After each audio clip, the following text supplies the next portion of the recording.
Hi to anyone watching this on the internet. What you're watching is a game that was arranged through the Gauntlet, which is a community on the internet that gets together and plays tabletop role playing games online. You can find them at gauntlet-rpg.com and all the stuff that they do there, which is, blogs, forums, a podcast network, a monthly zine called Codex that publishes supplements to existing games and original games in itself. And there's also the Hangouts calendar to which this game was arranged. This is session 3 of our run through Scum and Villainy, which is a Forged in the Dark game of intergalactic skullduggery and scoundrelness. That's not a word, but you get the vibe from the name. It's about intergalactic criminals, scoundrels, rogues, the whatnot, getting on a ship, getting into madcap shenanigans. And boy, do these four are in quite a shenanigan when we jump in. But let's get to know the members of the good ship Firedrake. And I'm going to get them to introduce themselves, pronouns, and the character. I guess I should introduce myself. My name's Leandro. I use he, him pronouns. That's my name right there. All right. I need to remember the exact spot on my computer that I'm pointing. I should put a sticker there. Yeah, so I know I'll be pointing at. There we go. That's my name, Leandro. Sorry. No, I really should apologize for that. Let's go from top to bottom in roll 20 from a character sheet wise. So, Sabine, tell us about yourself and our scoundrel. Yeah, hi, my name is Sabine. I use any pronouns. I'm playing Kai Ricketts, who uses he, him pronouns, at least currently. Kai comes from a society of wanderers. They were very independent and mostly try to stay out of the hegemony's way. The hegemony is kind of the empire. But I don't know what the difference is. Their stormtroopers are clad in black or something like that. So it's probably because it's a brand issue, marketing, trademark issue. So yeah, well, he has parted ways with them, at least temporarily, and has joined the crew of the Firedrake, mostly to live a reasonably good life, make some credits, and write poetry. He loves to write poetry and to perform poetry. And he also loves to make stories up and tell them to people, and sometimes they give him money for that. It's just nice with them, right? Really, most people are nice. Probably. Yeah, well, let's see. The hegemony. There's a lot of people in the hegemony. Not all of them wants to be part of that hegemony. Hence this ship. Speaking of people who didn't want to be part of that, Robert, tell us about yourself and your character, or pilot. Hi, I'm Rob. I use he, him pronouns. I'm playing Finularin, otherwise known as Breaks, who uses she, her pronouns.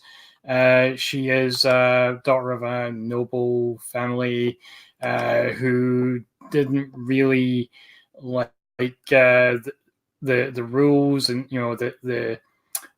basically the role that her family had set out for her. So she got sent to military academy and flunked out because she used unsafe procedures, and has just been getting by as a pilot for the Firedrake. Well, getting by is a term that's doing a lot of heavy lifting. Let's just say, I guess you were getting by. All right. So, I don't have a good segue from getting by. I don't know why I went on that tangent, but Ludo, tell us about yourself and our speaker.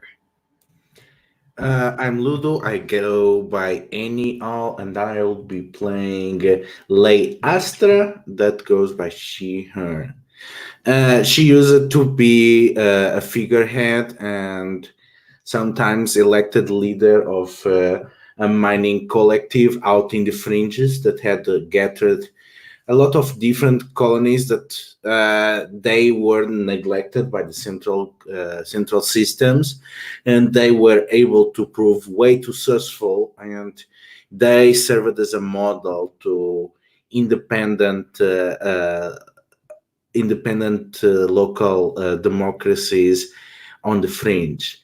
And they supposedly died 3 years ago, and they are back, surprising the galaxy, and they are ready to make fear of freedom into the hearts of the hegemony. Good luck with that. Good luck with that. You're making headway. You've discovered some things. But we'll see where we end up. And last but not the least, our mystic Gerwin. Tell us about them and yourself and them. Hello, I'm Gerwin, he, him. I'm playing Shiv, or Shiveen, who's the Xenos mystic of the crew. Shiveen comes from a monastic order called the Court of the Young Queen, which, very much like certain sects of Buddhism, is led by a reincarnated spiritual leader, in this case, the Young Queen. The most recent real Young Queen passed away not long ago, and a new one has been found. The only problem is that new one is a plant brought in by the hegemony to try and actually control the order. And so he's out in the real world fighting back against those who would pervert his faith and trying to find the real Young Queen and bring her back to her throne. Again, good luck. Good luck. That sounds like it's a bit of a struggle. We'll see how we get there from here. All right. So before I just do a recap of what happened last session, because it has been a while, because we missed the session and reintroduced to the cliffhanger. Let's talk about safety tools we're using for this session. All right, folks, our lines and veils are in the roll 20. It's under miscellaneous or misc. Basically, lines are things that won't be crossed, just won't show up in fiction. Veils are things that can happen in the fiction, but we're not going to concentrate on it. Like it happens off screen or fast forward, or a sentence. That's it. That's all they get. We're also using the X card for this session, which basically means if we do roll into a scene where folks feel uncomfortable for any reason, and any reason's fine. You don't need to explain it. You can say you want to X card that either on the chat or on the video. Just make X symbol here, or on. Actually, no, I don't think Roll 20 has a button for that. Usually, Roll for Your Party does. But yeah, if there is an element, like it could be anything, it could be a name or something happening in the scene, and there's no element that's off limits. Basically, if you do X card, I might have some questions on what's being X carded, but no one gets a question if the card is used. If it's used, we'll respect that. We'll roll back and try something else. And finally, we have an open door policy. If folks need to step away from the table for any reason, whether there's an emergency or more tired than you thought, you need to step away, or you really need to go for even 5 minutes, you want to call a break, people can call on that break anytime. And we'll accommodate, we'll pause the game and let you all go. Okay. I should mention, I forgot to credit them. Scum and Villainy is written by Strash Ashamovic and John LaBouffe Little. It's a hack of Blades in the Dark by John Harper. I'll put a link down below so you can check out all the cool stuff that oh god, I don't have the book. I'm so jealous now. Darn it. They make some really nice books, those Forged in the Dark books. Use the word book twice in a sentence. That's disgraceful. Anyway, so last session, it was a lot of getting to know the characters. Lei was investigating her mysterious reappearance and the death of her colony. Figured out the hegemony were doing some shit, testing some precursor shit at our colony, which is always nice. Kai was meeting with our beloved Ebo One and negotiating the particulars of this job, and also owes me a poem. If they have that poem, we'll figure out a way to put that. We'll get that in somewhere. But yeah, you'll get an XP for sure, because I promised that. Normally, if anyone watching this, you don't get XP for writing poetry. But if you do, that's a lot of effort, and you should be rewarded. Your players should be rewarded. This is me talking to other GMs. If your players write poetry for you, give them XP. It's good. Finn got picked up by some interrogators, some folks from the Starless Veil, which is an intelligence agency working for the hegemony, and weathered that really well, incredibly well, to the point where where her interrogator was very amused, and took a shine on Finn. Don't know if she wanted that, but shine get. And Shiv, Shiv was just lovely. I just remember him being lovely. Just helping out this family. Part of their quest to find the new young queen, but it's like, oh no, let's give this family a bit of moments of hope in this kind of terrible terrible place. The hell is the name of that? The Neon Falcon. The Neon Falcon. So you got this job, the one Ebo one gave to you. Basically, there's a dig happening in the desert planet of Shimaya, which is in the same system as you're at. And this dig involves the cult of the Seekers, which you all know is a group of hoity-toity rich folks from the hegemony who likes culture and likes to be cultured, led by the hegemon's mom, known as Lasaya, or as we've called her in the chat, Darth Madonna. There's an explanation for that. Check out the other sessions if anyone's watching this. And they dug up something because part of the Cult of the Seekers, what they want to do is they want to open the Hantu Gate, which is one of those mysterious stargates left behind. Oh, stargates, probably trademark shit. Warp gates into the rest of the known universe, and they haven't been opened yet. And the Cult of Seekers are trying to find that. And they found something in the ruins they dug up in Shimaya. And y'all have been sent to, either steal or destroy whatever they found. 13 credits are on the line. It's pretty good. And you're all in a pretty good spot. Lei managed to finagle a tour with the local university, with a local university instructor who I really should have written down her name. Alas, it happens. So where we start, Lei and Kai have taken the bus with this university professor, along with a gaggle of her students, taking a bus to tour this dig site. Gotten past the drone defense system. Shiv has hidden in luggage. Sure. Waiting for the right moment. Finn is out in the outskirts. You managed to dodge through the drone system, I'd say that. And in the ship's shuttle. And you also gathered information on knowing that there's an electrical storm in the way. And I'll describe again the dig site. You're kind of like in the encampment on the edge of it, because what happened is these electrical storms managed to turn a chunk of the sand into glass, and they've been slowly carving the glass out. And so they've carved out enough that they can see. If you look at the edge of this carved out like hole, you can see like there's another encampment down below. There's like a rigged up elevator to take people down. There's like skiffs ferrying like glass out to the settlement that you all left.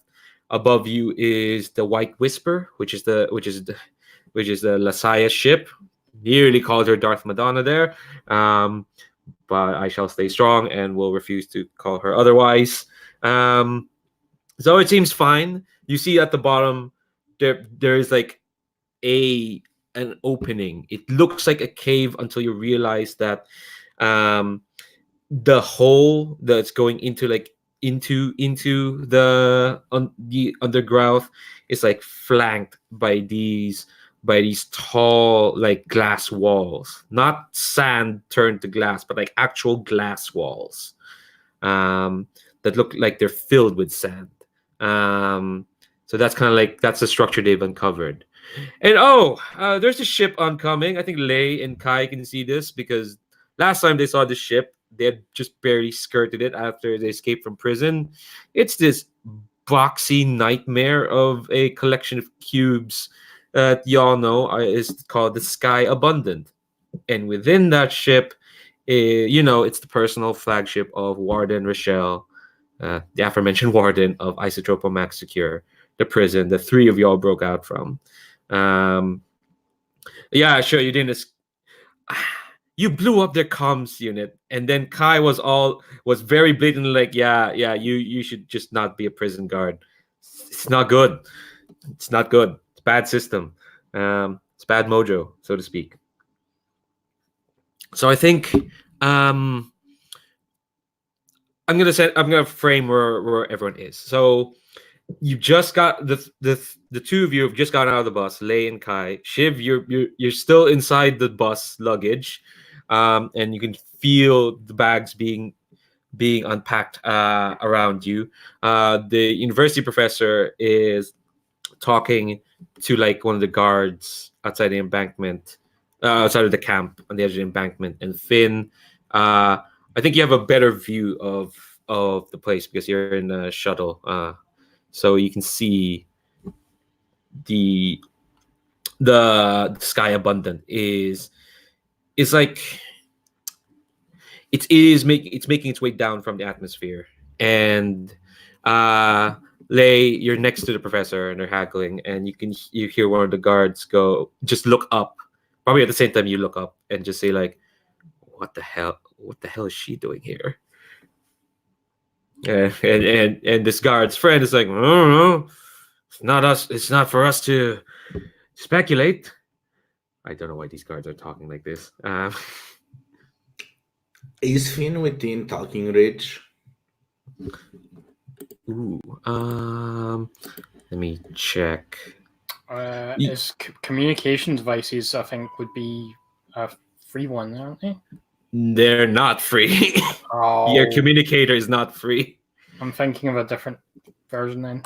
You're thinking of Hack the Planet because you had free communications there last month. Yeah. See, we're not playing a cyberpunk Forge in the Dark. Communicators here are, this is 70s sci-fi. They've not imagined stuff that can talk to your ear. Yeah, you live in a space society. I'm sorry. So you can have a communicator. You just have to check that off. Lei, what do you want to communicate to him? I just want to suggest that she tried to intercept the communications between the people on the ground and the spaceship, because they're gonna need to tell someone. So that would be a good thing to hack. Go ahead, Shiv. What's your suggestion?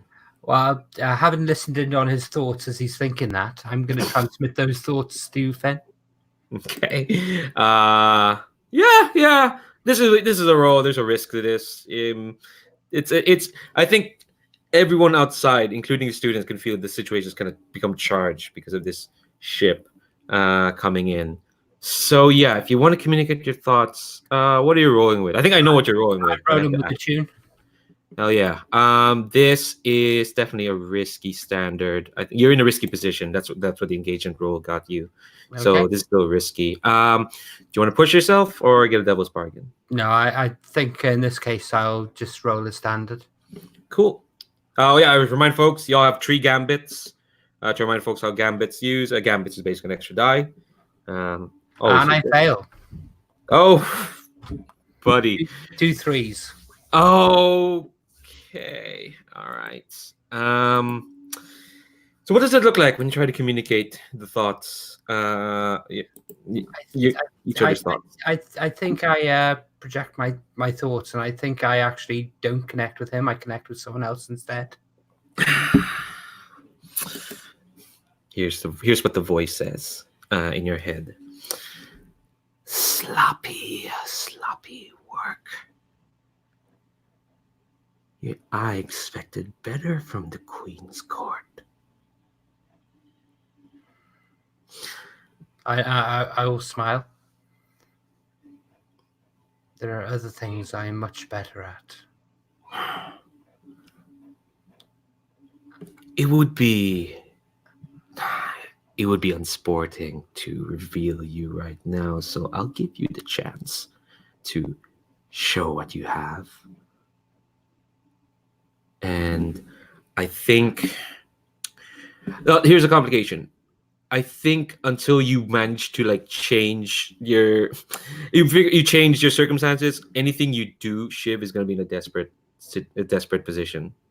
Okay, I'll try and resist that if I can. Oh, sure. Yes, you can. You can always resist. Resist that is with resolve. Yes, with resolve. And you have no stress, so feel free to like keep doing this. Meanwhile, poor Kai over there has like 4 stress. That's a 6, so I do it for free. Ooh, how do you throw off their taunts, this complication? How do you do that? I don't. I just sit there listening and taking the measure of the person. What did you measure? What's your measure on them? That they're overconfident. that they seek the confrontation as much as I do. Yeah, you can feel them chomping at the bit. They can't wait to try their stuff at you. And that they have something to prove to someone here.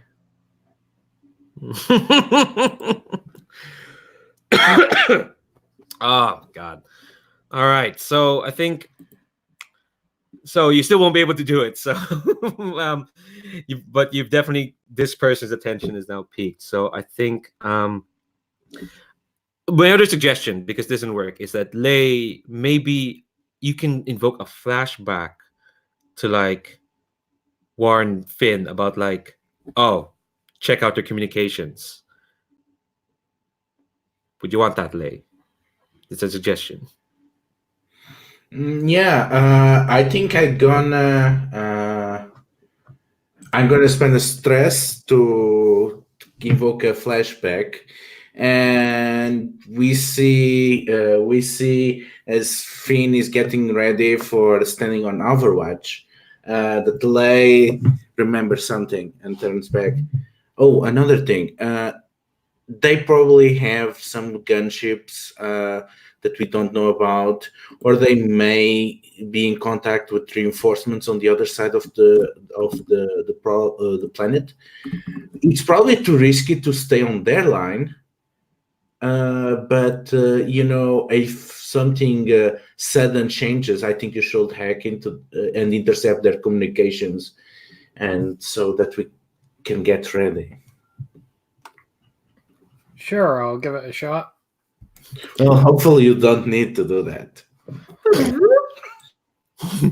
I will say the way flashbacks work, you tell me what the flashback is, and I tell you if it costs stress. I think this is a very simple flashback, so it doesn't cost stress.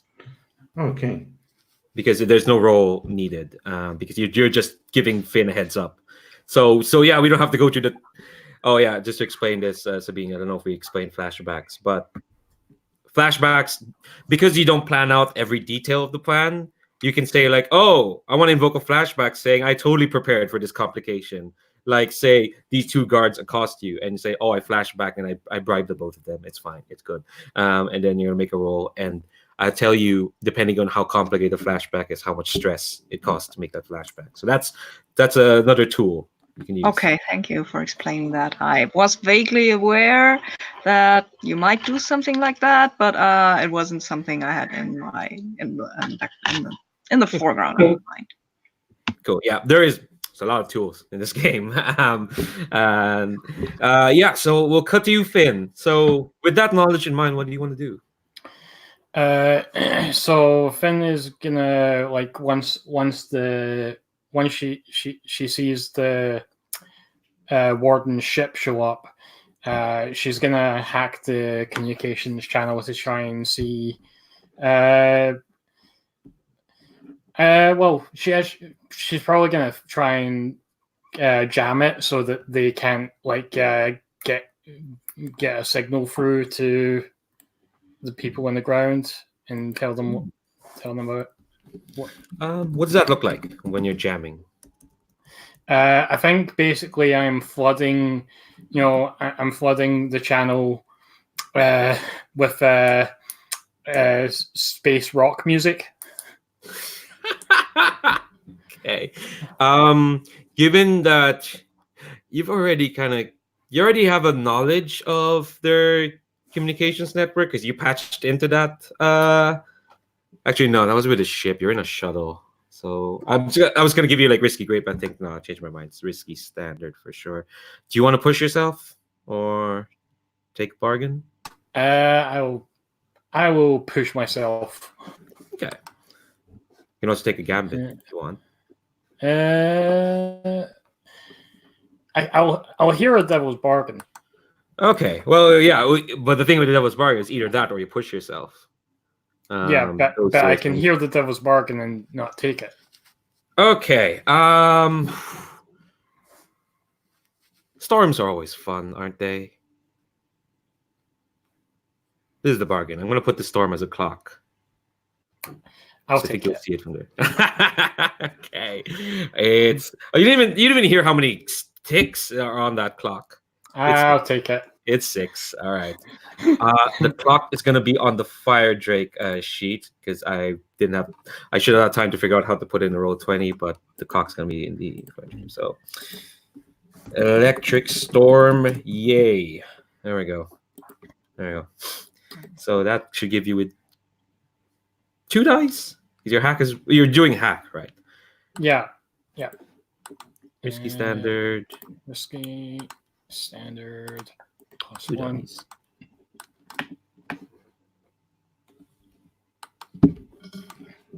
Oh yeah, that's a 4. So 4 is you do it, but there's gonna be a consequence. So I think to like hack in and flood in with the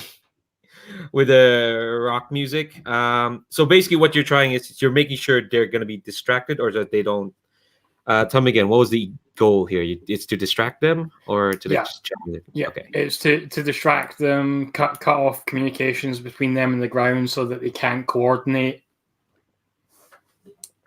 Okay, cool. So I think that's what happens. I think on the ground team, I should ask Shiv, what luggage are you in? I'm in a big steamer case. Cool. And because it's space, it's anti-grav, so it's floating. Because space. So I think at that point the ground team are kind of like have gotten through the guards because your instructor friend is quite chatty, and you see that like there is like an official. I'm imagining they're wearing this like they're wearing like this like sort of very sleek sort of suit, but the sleeves are cut off because it's the desert. So they're wearing like a suit vest and a tie. And they're on the communicators and they look with irritation at like the party, and it's like hold on, give me a second. And then you hear rock music just kind of like blast out. What kind of rock music, Finn? Doesn't have to be specifically, I don't know, Beastie Boys 3000 or however the hell far we are from Earth or whatever, but It's sort of like 80s rock sort of thing, just because I like this just to give it that Guardians of the Galaxy kind of vibe. Yeah, okay, yeah, cool. Yeah, definitely a Cheap Trick just starts playing for sure. And I think everyone on the ground hears that the Cheap Trick starts playing in the communicator and just like hold on a second, hold on. And suit guy starts like talking to like these kind of guards. And here's the complication, Finn. The Sky Abundant kind of stops its descent and starts hovering around, and one of its boxy modules detaches and starts floating around, and you can see that like it's sporting like these machine guns, and it's floating around kind of around your direction. So you've got them distracted. It's just that you're now in a desperate position. All right. I'm going to cut back to Lei and Kai. At the moment, seems to be doing fine. So far, you're not above suspicion. You see the sleeveless guy is arguing with like one of the. I think there are a couple of hegemon. No, I'd say they look like. Actually, I'm gonna ask the both of you, since you're here. What do like hegemonic like soldiers look like? Actually, what would the hegemonic soldiers of a cult of rich assholes look like? They look like jewel beetles, basically. Bulky, ostentatious armor. Do you want to add to that, Kai? I think maybe they have those, decorative guards, and maybe they have in between them some kind of more professional guys. Because these might be rich assholes, but they're not entirely fools. You can't build an empire on being entirely a fool. So in between them, you have people who look very serious about what they're doing. They are unobtrusive. They wear grayish or beige armor stuff. Nothing very that you would actually look at twice. Because actually you have these beetle guys who are flashy and stuff like that. And they might be dangerous. I mean, they have weapons and stuff, but they aren't the real. They aren't where it gets really dangerous. Sorry about my words. They are not good today. It's fine. I think definitely unobtrusive. Kai would notice the unobtrusive folk because, well, they're not. Well, I was gonna say Kai's unobtrusive, but he's not. They're not unobtrusive. The folks in the armor are sweaty. They look uncomfortable for sure. They try to be unobtrusive, but they're big. It's actually the sun is reflecting off them real bad. And yeah, I think the professor from the what's it called, the Khalid Academy, she kind of like turns to you, Lei, and she says like, I was hoping to get some sort of official tour around here. It seems this is really unexpected. I'm sorry. I know this isn't what you wanted.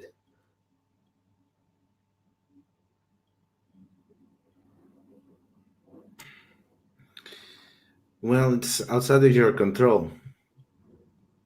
So I don't hold that against you. Well, maybe we can talk to someone. I mean, can't be that hard. I would, but well, the person to talk to, Mr. Tango over there, something's happening. It seems they're. I'll try to talk to them. Oh, I try to talk to him. I'm good at talking to people. Trust me, this won't go wrong. And then I saunter off to talk to Mr. Tangle. So while he's doing that, maybe we can maybe make a detour. Do you have the maps of the excavation site? Maybe there is a green zone that is cleared and safe for us. Miss, Lei, can I call you Lei? Sure. I don't know if I could do that. I've got my. I'm sure I've got my students, and yeah, it's exactly because of them. We should leave them on a safe zone on the excavation site while we see what is going on. Then we can pick them up. Yeah, this is a roll. All right. What are you rolling with, you vagabond? Sway, probably. Yeah, you're trying to convince them of something. I'm gonna say the position is still risky because you got that ship, but this is gonna be great effect because you've already cultivated this relationship with her. Only you could remember her name. So this would be great effect. Do you want to push yourself or take a bargain. We got plenty of stress. So I'm gonna push myself. right, that's one extra die. Mm-hmm. You can spend a gambit. I don't think so. Okay. Wait. I think leaving one for dealing with Tango is better. Oh, Okay. but what the hell? We can achieve greater effects, so let's use it then. Okay, fine. One gambit spent. Remind folks, gambits are collated in the Firedrake sheet. You have 2 left.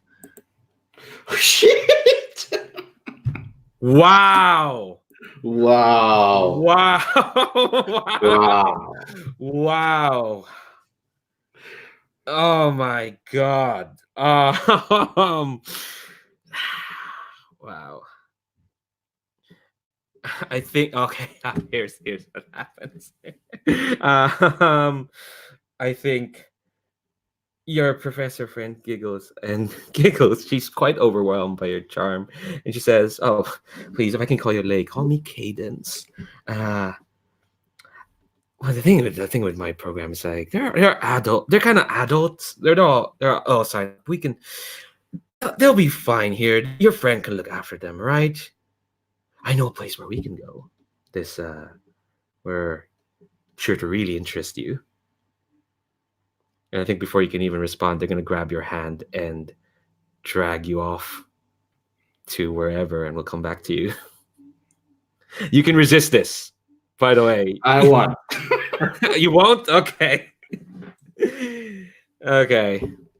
This is not a official complication, but this is splitting the party. If that is a GM move, this is splitting the party. Back to you, Kai.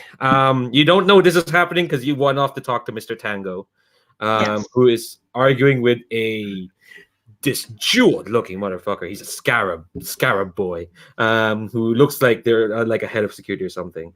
And you can hear Mr. Tango just going like, "I don't know. No one even listens to Styx anymore. I don't know what's happening." Excuse me, sir.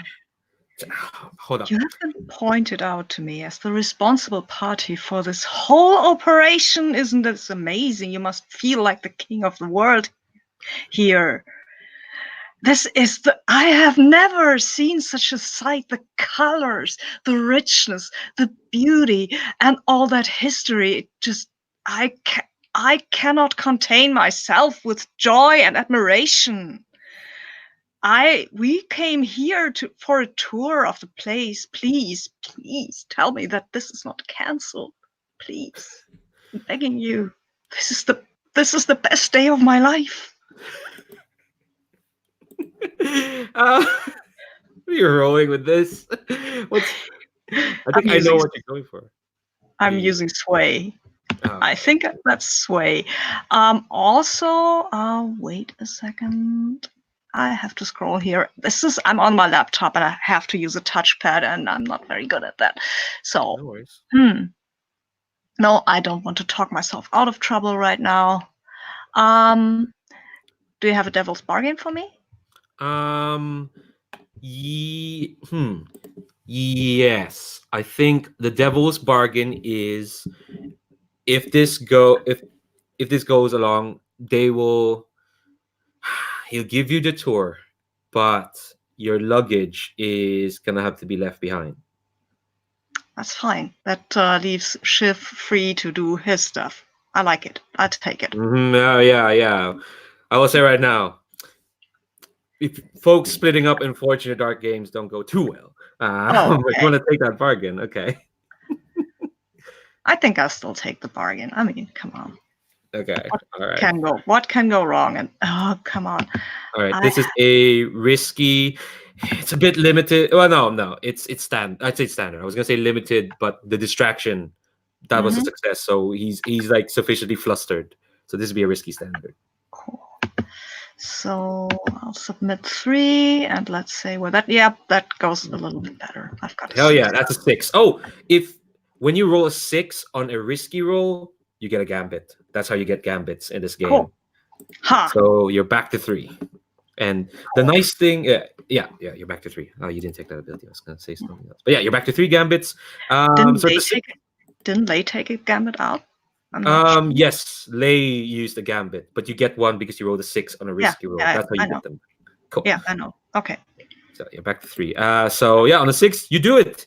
So so he's just like, and he shuts off the communicator and just says, "I'm sorry.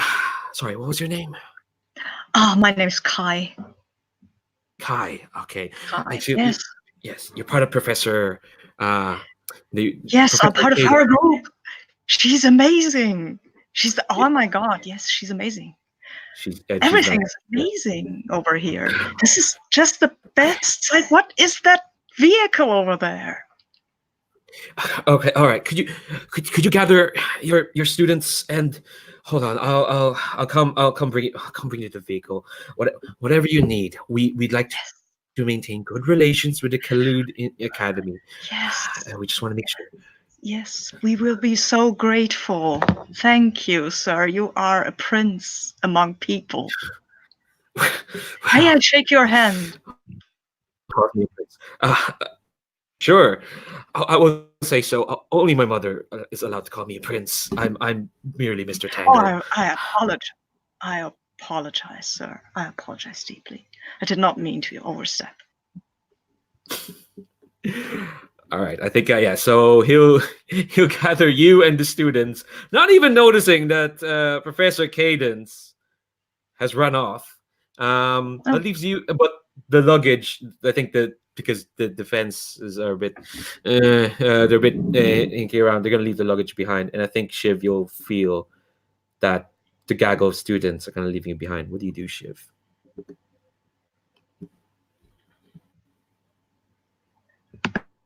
What were we trying to steal again?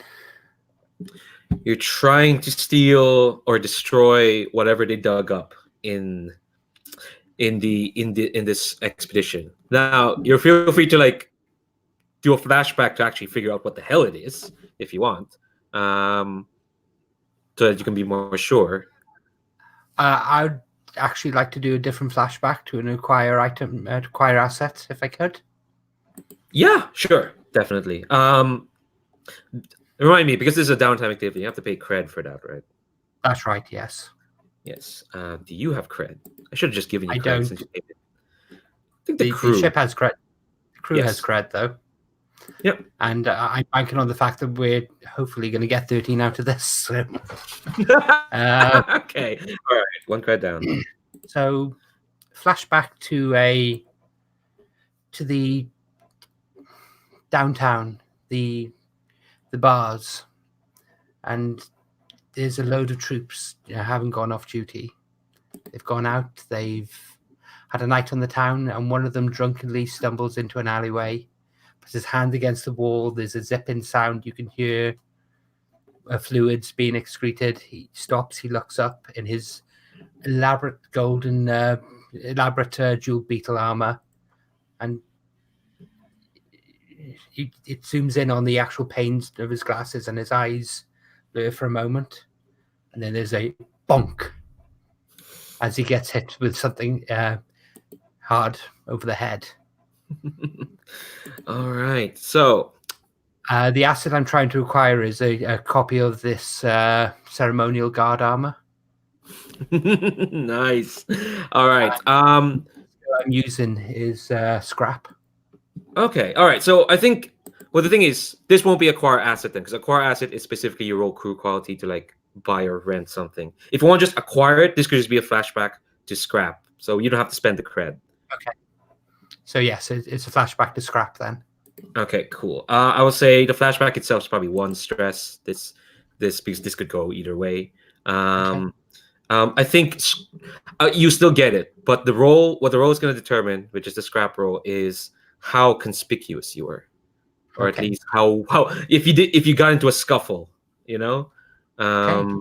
So that's a risky standard, I'd say. Okay, so do you want to take stress or a bargain?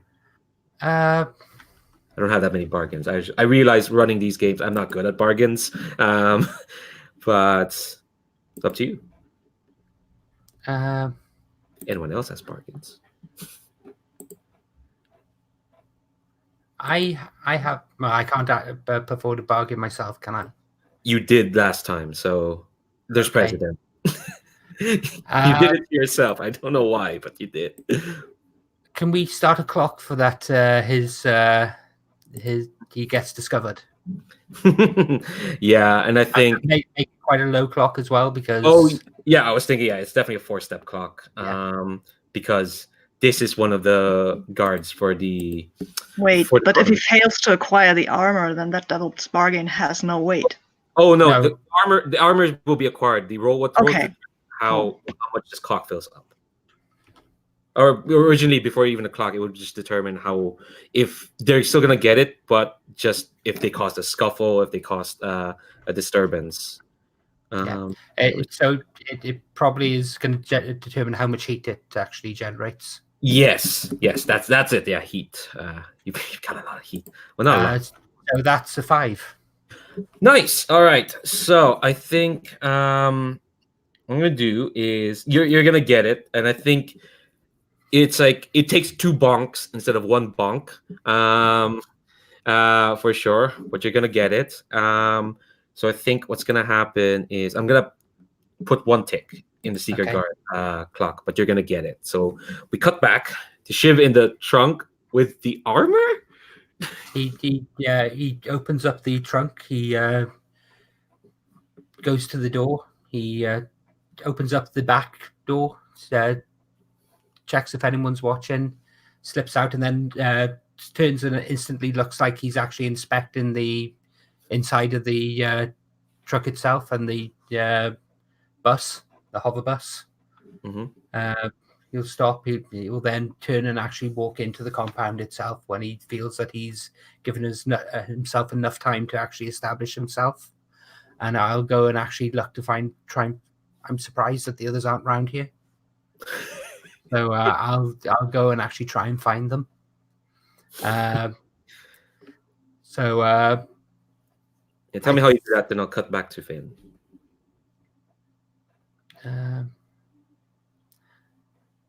I close my eyes and I listen through the way. When you have force powers, you can just do whatever you want. Yeah, basically. Technically, anyone could do this. Everyone can attune to the way. I'll just say right now, it's just a Shiv special. It can do other stuff like block blaster bolts, apparently. And throw them back. What the hey? Yeah, anyone who has a tune can technically do this. You know what? I'm gonna make you do this roll just so before we cut to Finn. Hey, wait, can I help maybe? Because I know that I can do 8 and I can say, okay, I'm trying to open myself up so that Shiv will know how to find me. Once I leave him behind. Yes, that's totally great. Also, I'll take another stress, but who cares? Yeah, that's fine. Yeah, Shiv gets an extra die to attune. Yeah, you're not in a desperate position. There's 2 people on this table who's in a desperate position. It's not you, so this is risky. I'm gonna say this is your bullshit. This is your thing. I'm gonna say risky great. Fictional positioning. This is what you do. Okay. So that would be 6. Hell yeah. So you know exactly where your crewmates are. Sakai is being given not a lecture, but like a very sweaty, apologetic tour of the encampment. I think you are at the edge of Kai is at the edge of the embankment, looking down, and you can see all the glass that they've carved away, and you can see the glass temple poking out of the sands. What are your thoughts when you're seeing this view, so that Shiv can like hear what at least surface thoughts anyway?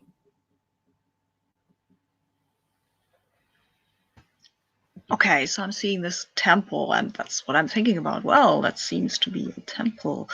Weird that people would build such structures just to attune to the cosmos. You can't just do it by closing your eyes. But hey, temples are nice and lovely, and this is actually very pretty. And there are so many colors. And no, you can't make a poem now, Kai. You are Kai. Stay focused. I'll probably hear that poem in a moment. Lay, Lay, you're being dragged by Professor Cadence into like the encampment. You're passing like a bunch of tents, and you see that there's actually some prefab sort of structures, um, and she's like, I think you'll be really interested with what's inside this building. Hold on, give me a second. And she keys in something in this pad, and the door opens, and you're like inside. There's this dark, long, rectangular room, and she kind of, when she walks in, the lights flicker, and you'll see that like there's like tables upon tables of like artifacts and scraps and like stuff they've taken out of the temple, and there's someone else there. Um, since you saw them first, Shiv, tell me, what is that mystic you met at the bar who kind of did the weird gesture? Give me like a facial detail of them. I think they have the most remarkable emerald green eyes.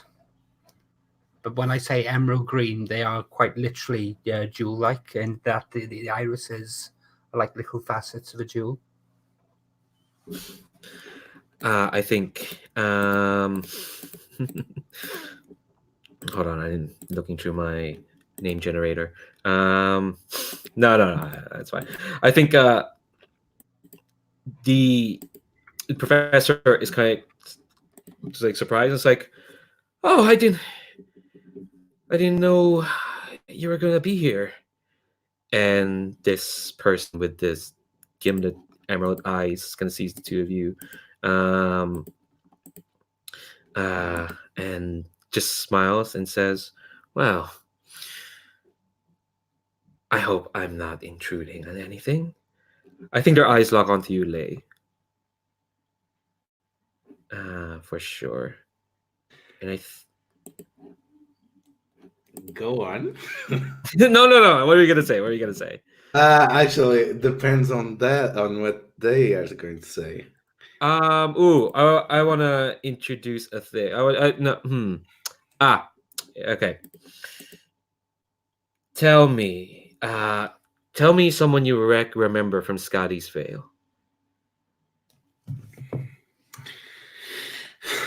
I would say that there was this reclusive miner that everyone said that they had Shinu's parentage, and that's why they keep to themselves. And that Lay remembers being one of the most eager supporters of the movement at the beginning, even if for one reason or another they never really seemed to fit in, and they use it to carry a very heavy type of spacer that has not been used in centuries. Yeah, this person's wearing that spacesuit. And they look delighted to see you. What are like the thoughts that Shiv gets from you as you're in this position? Surprise! Because they were not expecting anyone related to Skadi Tree to survive, but at the same time suspicious, because considering what happened and what she learned, anyone that survived is probably a traitor. So she's going to try to downplay this.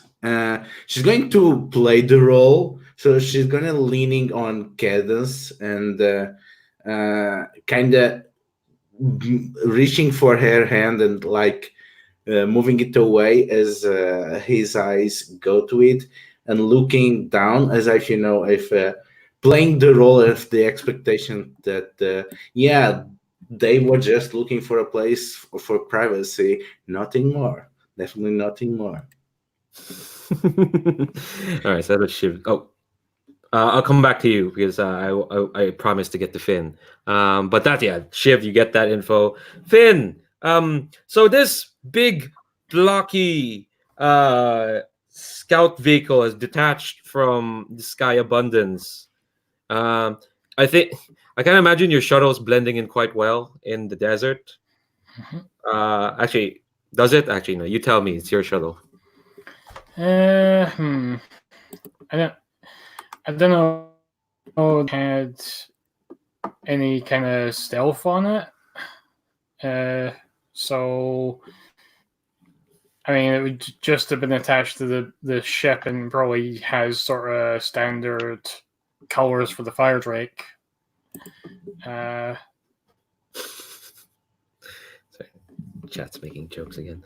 So yeah, what do you do? I'm imagining the rock music is still playing in your shuttle, and this thing is making a loop close to you. Yeah, and Finn will just say, killer cubes, that makes so much sense for a bunch of squares, and is going to pull a lever and is basically going to start dodging, because this thing is probably going to start shooting in any minute now. Hell yeah. Keep their attention on you. Let's see. What are you rolling with? I assume this is hell. Yeah. If I can, I want to draw their fire so that they shoot in their own ship. Ooh, buddy. Now that's being a daring ace pilot. All right. Desperate. You have your ability. We just call it ace pilot. I didn't even read it. The ability gives you potency on all speed related rolls. Explaining it to Sabine. Potency means your effect goes up. That's what potency means. So for this, your position and effect will be desperate. Great. All right, and I will take some stress for this. I'll push myself. Okay, cool. All right. Do you want to spend a gambit? You folks have 4. Oh, if people don't mind. All right, so I will spend a gambit. That will give me 2 dice total. 4 dice. But yeah, 2 plus 2. Yeah. Let's see how this goes. Okay. Great effect, you said. Yes. Okay.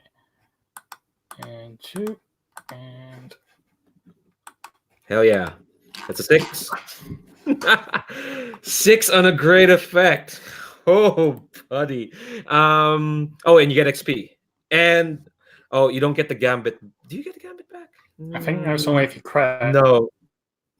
If it rolls and if you don't spend a gambit on that risky roll, it's going to gambit back. The scoundrel has an ability where you can still get a gambit even if you used it, but you don't have that ability and you're not a scoundrel. But still, it's a 6. Yeah, mark XP. And you tell me, what the hell does this look like when you get them to fire on their own ship?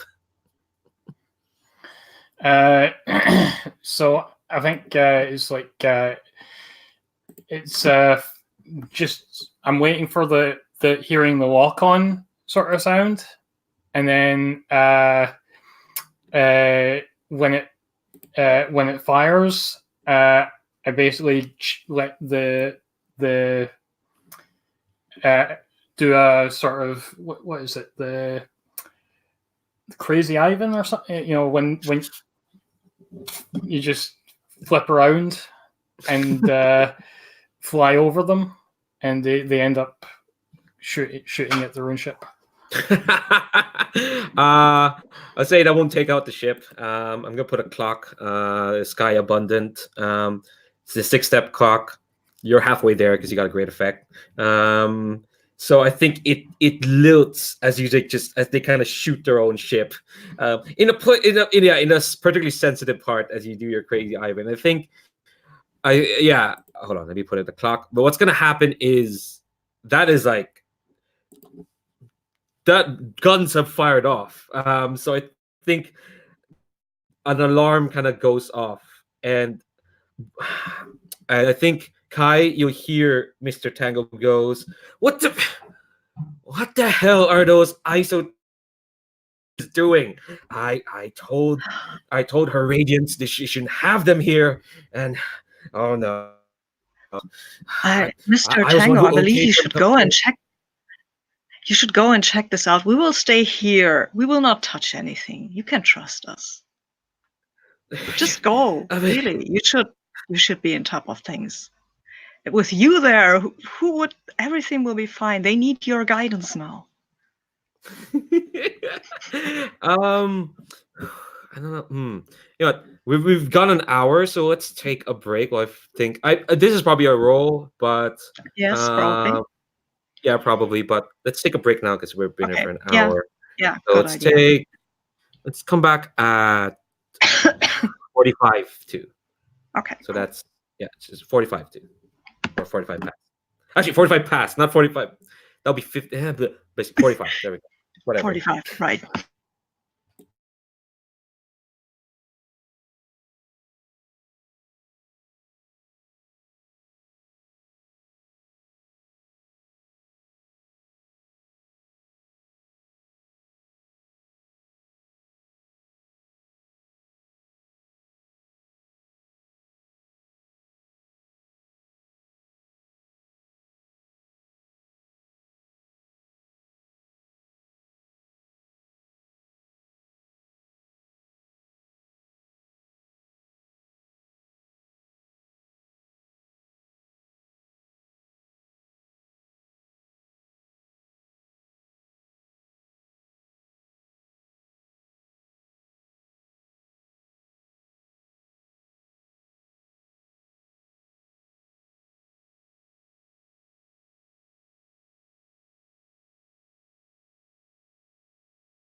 All right, welcome back, everybody. Just gonna do a quick check-in. How are folks doing? Folks doing okay?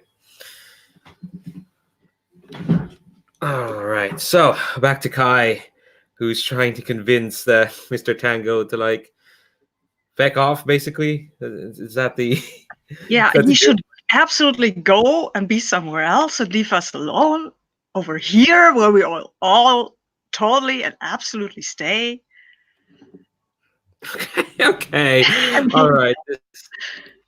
but there's a crisis, and he is, let's be honest, he's the most competent guy to deal with it.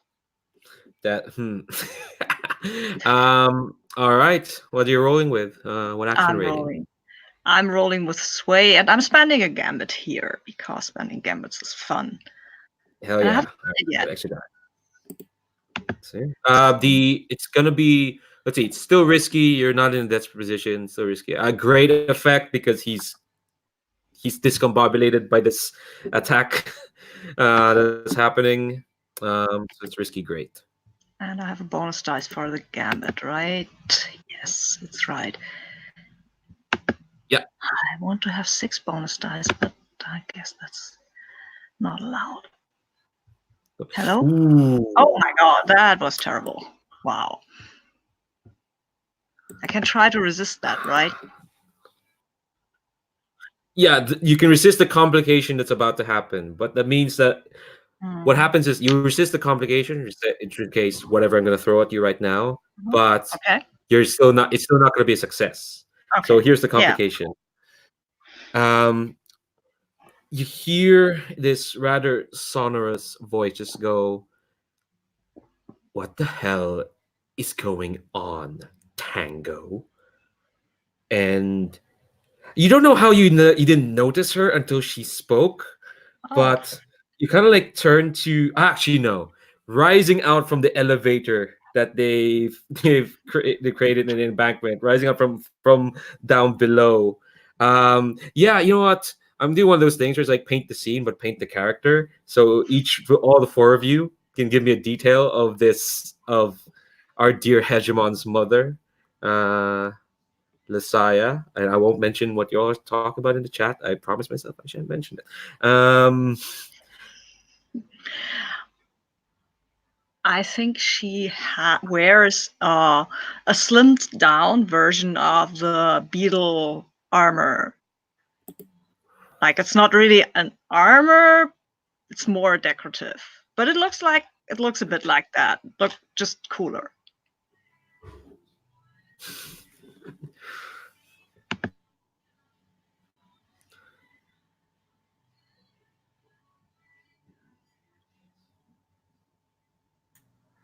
I think she's got quite a young face, everything considered.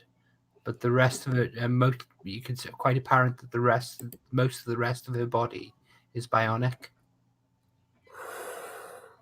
Nice.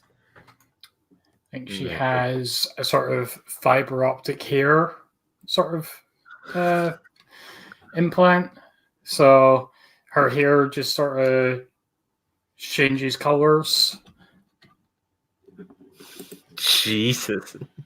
So instead of the normal helmet of the beetle-like guard, she has like right where the implant ends, she has like kind of like a modified tiara that rises like like an insect antenna, and it has an holographic projection that makes it seem like it's on fire.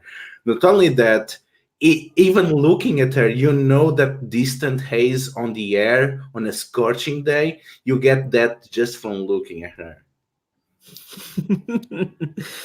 So, I got her full name. It's Lasaya Al-Nim Amar, a noble mystic, and the other adjectives on this write-up is brilliant and obsessed.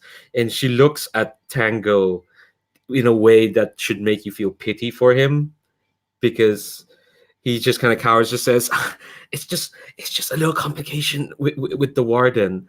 And Lasaya's like, I thought I told you that ruffians like those from the prison weren't allowed to be within sniffing distance of this site.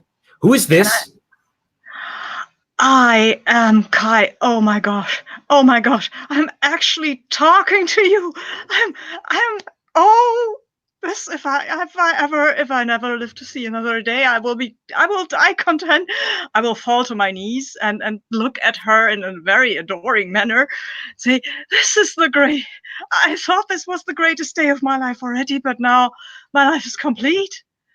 I'm speaking at you and I'm babbling and I'm sorry, but I'm so overwhelmed. What are you trying to do here, Kai? Right now I don't really know. I trying to seduce her maybe a little bit. No, let's keep playing the scene until we figure out what the action role is. I was gonna turn to Ludo, but they seem to be off somewhere and they forgot to turn off their camera. Sorry, Ludo. All right. So we'll just keep playing the scene and just says, and she looks at you. You're on your knees, and again, and she lifts her gaze away from you, as if like, what the fuck, and just says, Tango, who the hell is this? What are they doing in this site? And Tango's like, they came with the Kalud Academy tour. See, and he points at the group of gaggle of students behind you, Kai. You're prostrating yourself, and the students just kind of like, they're looking at you as if they're looking at you, Kai, as if like, should we do this as well? Should we kneel down? Some of them are kind of like cautiously kneeling as well, and Lasai kind of looks at you, Kai, and everyone else, and then back at Tango, and she says, when I said we should liaise with the Kalud Academy, did I imply that we should turn this site into a tourist trap? Is that what you're here for? She says to you, Kai. We are not tourists, my lady. We are scholars. And I'm standing up again. We are aesthetics.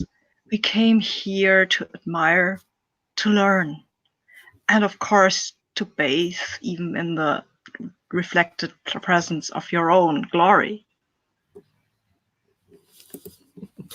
Now this is the action roll. Yeah. What are you rolling with? Still sway?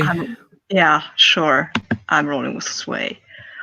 This is desperate. It was going to be limited, but I was impressed by your with your desperate prostration. So it's going to be desperate standard. Okay. There's still 2 gambits. Do you want to push yourself or take a bargain? I don't want to push myself right now because I feel that having only 1 stress left is maybe going a little bit hard. Does everybody mind if I take another gambit? Okay, I see lots of heads shaken. Also, I'm desperate standard, right? Yes. And I get. Sorry, you broke up there. Were you taking a gambit or did you want to bargain? Yeah.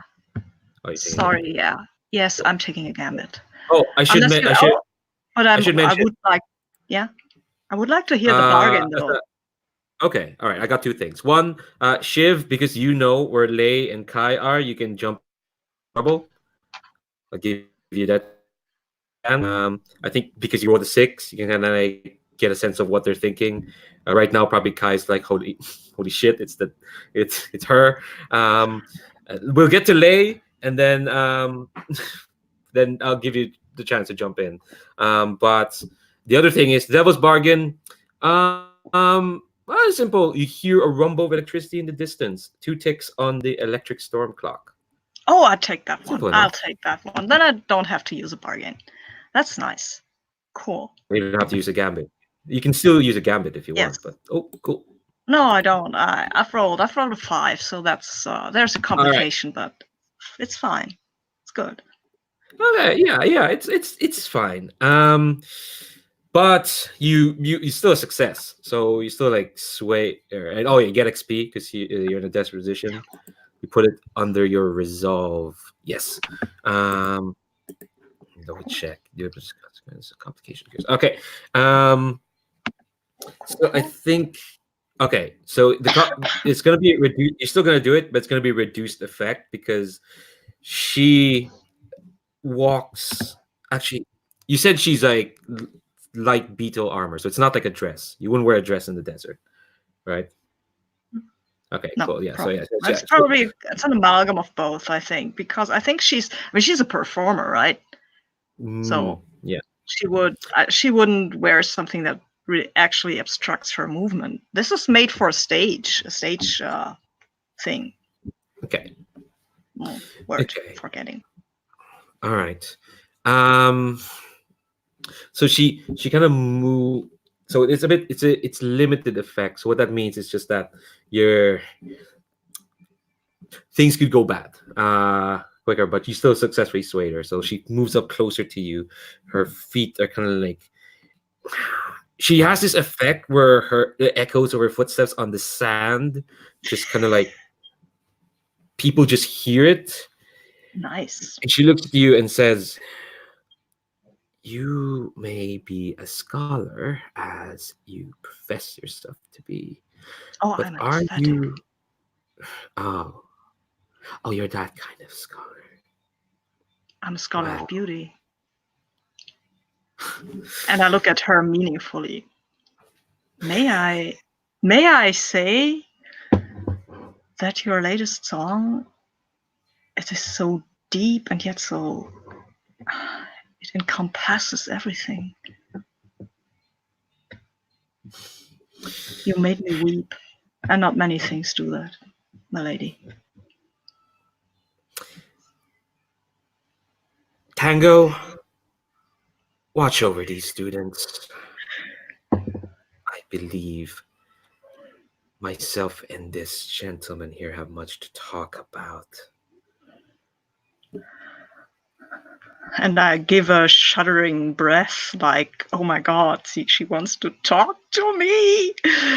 But I keep myself barely in check, and what Shiv gets from me is a yeah, I got her, yes. I love playing high stakes. I have no idea where this is going. This could go bad, so bad, but woo! She will direct you to. She'll. Okay, here's what she says, and then we're gonna cut to Lay. Or I assume that's where Shiv is gonna enter in because that's where the mystic guy is. I shouldn't assume that. Sorry, I shouldn't be assuming things. Shiv, you can do whatever you want. You can play poker with other folks. I don't know. You may be. Yeah, I don't know. You're at the guard cap. Okay, no. Let's see where you are later. But here's what Messiah says.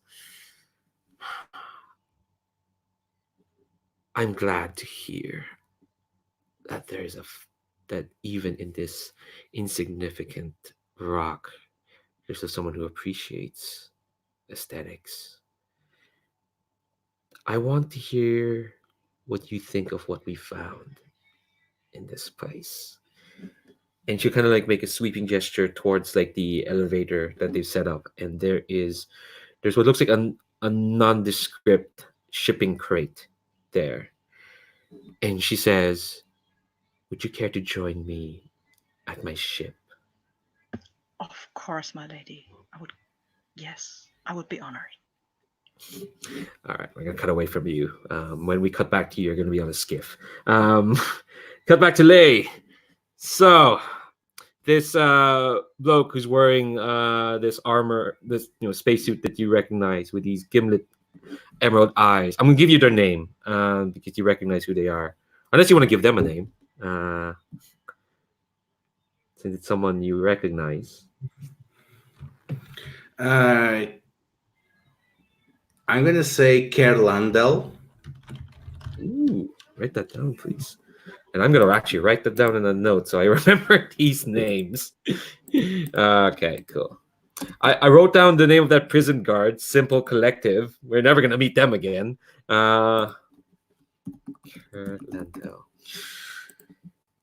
And yeah, they're kind of like. So remind me again, what was the gesture you made to Professor Cadence? It was basically to play up the role that that this was supposed to be an intimate retreat. So it Yeah. was to sell that. Okay. Um, and yeah, I think Professor Cadence squeezes her hand back because that's the thing all my characters do. They just squeeze. They love to squeeze hands. And Carolando kind of like, even though they're in this like sort of bulky spacesuit, they move kind of fluidly. So they just kind of like they were leaning against a table, looking down, hands on the table, just looking at something, and then they kind of like push off it, and again they look fluid in their motions, and they say, "Professor, I thought I told you to take your dalliances where things are a bit less delicate." And Professor's kind of like, I know, but I met Lay here. They're so terribly interested in this sort of things, right? And they squeeze again your hand, Lay. Yes, I am always very curious about anything about older cultures that organized themselves in different ways before the hegemony came to be. Now that's fascinating. I myself am quite curious of what came before the hegemony. It's it's amazing what these precursors were able to do, wasn't it? Isn't it?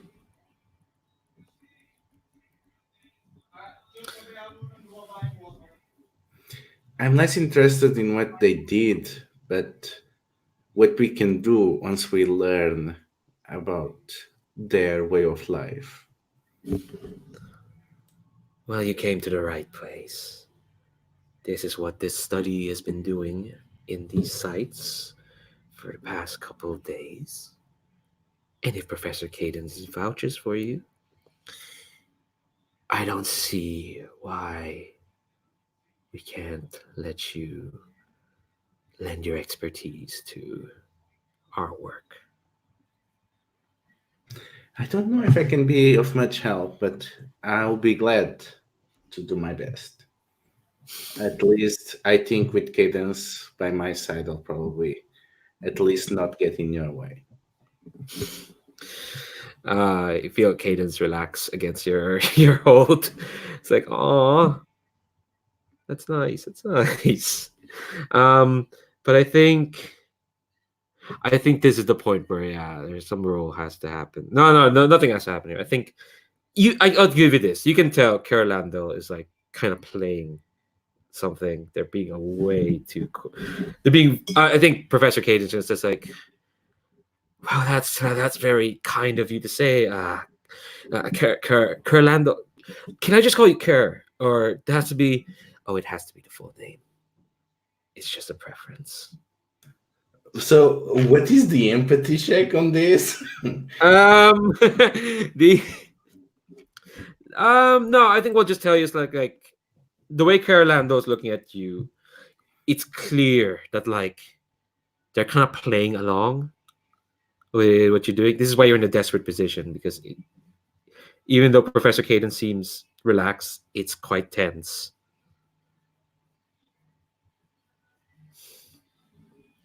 If you don't mind me asking, what drew you to this specific site, this specific planet?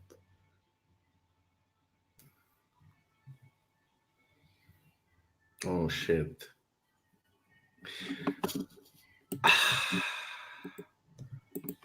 I want to tell him that it was following on the trail of the destruction of Skadi, but trying to say so in a way non-committal. Implying using details that only recently I learned from the freighters. Ooh. Yeah, you don't have to like specifically say what it is. You can just narrate it. That's always the thing. People Yeah. are allowed to just narrate. Yeah, So- I just want to, to double talk, not to. Especially, ideally, I put it on with metaphors of, of digging and archaeology. The good thing about an archaeologist is sometimes you find things digging in the sand. Sometimes you find it going through old ship logs and cargo dispatches, and sometimes an ancient legend is available as the word of some crew on shore. you're trying to you're trying to create a rise out of him, basically. Basically, I'm going to provoke. Different game system. I'm gonna say, Rob, we missed you over in Masks Land. Just saying. All right. What you tell me what you're rolling with this? Which action rating?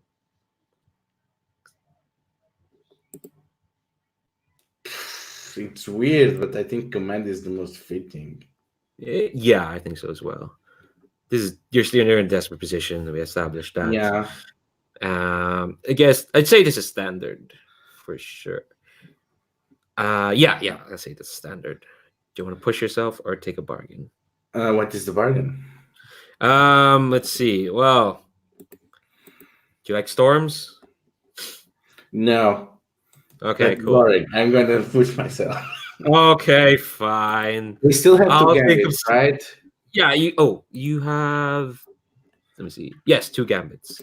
Okay. Is it okay if I use? We are running low when we have Darth Madonna there. The only person who's in a risky position that can generate gambits is Shiv right now. Are folks okay? Okay, so we're gonna go with this then. Okay. So we are on desperate effect. Standard.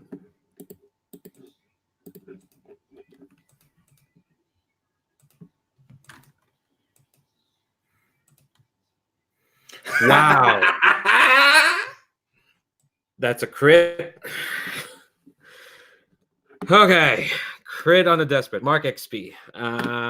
You do it with increased effect. So it's desperate, great. So basically, what do you want him to do? Because he's gonna do it. Yeah, basically what I wanted is, to get enough of a rise out of him that he would unconsciously talk too much. And apparently he's talking way too much. Oh, he is talking. Shiv knows this. This guy is ready to just express himself. He's just waiting for an opportunity. And even though the alarm has gone off, but he's so concentrated on you because I think you can tell he knows who you are. But so he'll talk and he'd say well. Let's see. I think I'll just narrate this. I don't know how he'll spill this, but he says, "Well, I don't know what, but the stuff you can dig up with what's happening. It's quite fascinating, really, especially where I came from. Lucky, I don't know if you know this, given that Scotty's not really." It's not really the most prized. It wasn't really that great of a colony. And really, if unfortunate accident, but really, if one had to test what the precursors could do, especially where we're going, especially the leaps we could make, especially what we can do, it's worth a few stepping stones along the way, right? And I don't know. And I think he's speaking in this conspiratorial way that's even freaking out Professor Cadence. He's saying and funny thing is, at the time, no, that's not what he says. I think he says funny thing is we might be at the cusp of something like that soon. If you're really interested, what we found here could pave the way for new ways in which the hegemony can expand, you know? And you want to activate it here? Well, I wouldn't say activate it here, but no, we've learned from Scotty's fail. We've learned that as much as at the time it was a backwater and no one would care about, turns out when you snuff out a place like that, people just start caring, you know? So we're gonna take what we found to someplace a bit more remote. Don't worry, we've learned lessons.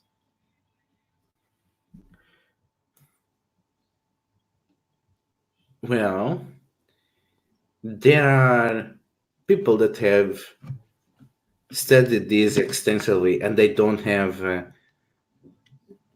affiliations that might twist their perception. Professor Cadence, what is your expert opinion on this? Yeah, Professor Cadence is she's a bit freaked out by what Curlando has been saying, and she says like, "Wait, I thought what you found here was, what I thought you found like the keys to the Hantu gate. Isn't that what you found?" And Curlando says, keys. Keys are kind of just trinkets. They're cogs to a greater thing. No, we found something much more interesting here in these ruins. We found a way to open a jump gate wherever we want.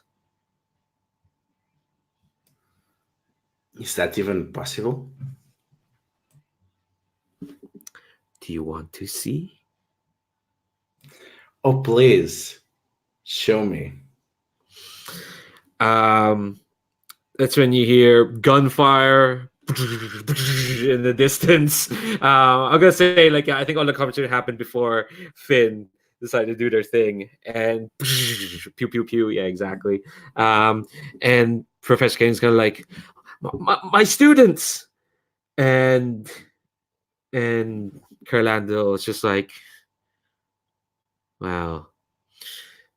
Seems whatever company you brought, Lay Astra, they seem to be making a right old ruckus, aren't they? Why would you assume that they are with me? They could be with your people. Do you trust everyone you are working with? There's nobody there that would want to take this moment of glory from you. And I try to turn him against Darth Madonna. I'm gonna ask before we go into this role. Where are you, Shiv? I think when the alarm's gone off, I think I've actually been pulled in with the other guards to go and protect the asset. Ooh, yes. So I think, yeah, you're pulled in. They're doing their. I'm imagining the guards. They're because there's a big armor. They kind of have to walk in small steps. They're doing a little hut sort of. You know those aliens from the start of Fifth Element. Yes, yeah, those big. Okay, oh, yeah, those things. Yes. Oh God. Yeah. So I think you'll be pulled along, and you are gonna be making your way towards like this. There's this like quite fancy looking skiff. I'm actually imagining like Jabba's skiff, but the little vehicles around Jabba's pleasure barge, the one that Luke and Han are gonna be tossed off of. The skiffs. But a bit bigger, the skiffs exactly, but bigger and white. And you see, you'll see, your guards in front of you are loading this like shipping crate onto it, and you can already see, at there's like the skiff part in the back. There's like this enlarged sort of platform, and the crate is being loaded like on this pedestal, and you can see like it's being locked down by some sort of anti-grav sort of program, sort of device. And there on the couch is Lasaya, and next to the couch is another couch, and there's Kai. And I would just play along. Yeah, I think. Can I sit just in front of her couch instead of my own? Okay, cool. Yes, in front. Okay, all right, cool. Hell yeah. Yep, I'll be there. I'll be there defending her. Yes. Okay. Yeah, I'll place you there. I think that part. That's part Defending of who exactly? Do you want to defend Lisaya? Yes, I'm defending Lasaya. Okay. Yeah. From the space battle that is going on above us. The space battle that is one shuttle making another ship destroy shoot itself. So it's not really a space battle. Just one gunfire has happened, and I think what's happening is a bunch of the White Whisper skiffs, more skiffs from the White Whisper, kind of like start surrounding the Warden's ship, and you can hear Mr. Tango going, Warden Michelle, I know I gave you those. I gave you permission, but opening fire with the Hegemon's mother in the vicinity is not allowed. It's just not right. So that's what's going. I'm painting a picture of what's happening outside, and everyone can hear this because poor. I feel pity for Mr. Tango, because he's broadcasting this. I think next to you, Kai Lasaya just gives like a sort of gesture. Before I cut back to Lee, are they Are they continuing to fire? No, there's no fire at the moment. I think because of Finn got a success at that. They're the two factions, because they are two separate factions. One of them is the prison, the other one is the cult of the Seekers. They're having a bit of a tiff right now. And you don't hear Warden Rochelle's side, because I think she's smart enough to do it privately while Mr. Tango was broadcasting his out loud, because I don't know, he accidentally pressed the button. Poor Mr. Tango. So right now, the skiff that you're in is slowly kind of lifting off. And yes, I think, Shiv, you can tell that like the package, the one you're looking for, is on that shipping crate in front of the two of you. I think there's two guards and two like pilots driving this skiff for sure. So you got two more guards with you, and there's like two pilots, and there's the Hegemon's mom. Okay. So as we take off into the air, we go up, we get higher, we get higher, we get higher. My hand goes to my belt, and you've seen the staffs that the Rangers have in Babylon 5. Mm-hmm. The I can't remember what they're called. God, I'm such a bad geek. The Minbari fighting bikes. I reach to my belt, I unclip something, and there's a snap, and the staff extends, and I basically I use it to knock both the guards. Well, I try to use it to knock both the guards off the actual skiff itself, once we're far enough away from the ground that other people can't jump on. Nice. I will panic and get into everyone's way except Shiv's, of course. Okay. All right. Trying to protect the Queen Mom, the Hegemon Mom. All right. By getting in her way, of course. Can you take any more? Yeah, you can still take the 3 more stress. You're fine. What's another one? All right. Are you using what item? You're using an item from your? Yes, I'm using my fine melee weapon. Hell yeah! All right. What are you rolling with this action? I'm rolling scrap, I think. Hell yeah. This is going to be risky great, because they weren't expecting this. Okay. Because you're a guard, for lack of a better term. And you get one from me aiding you.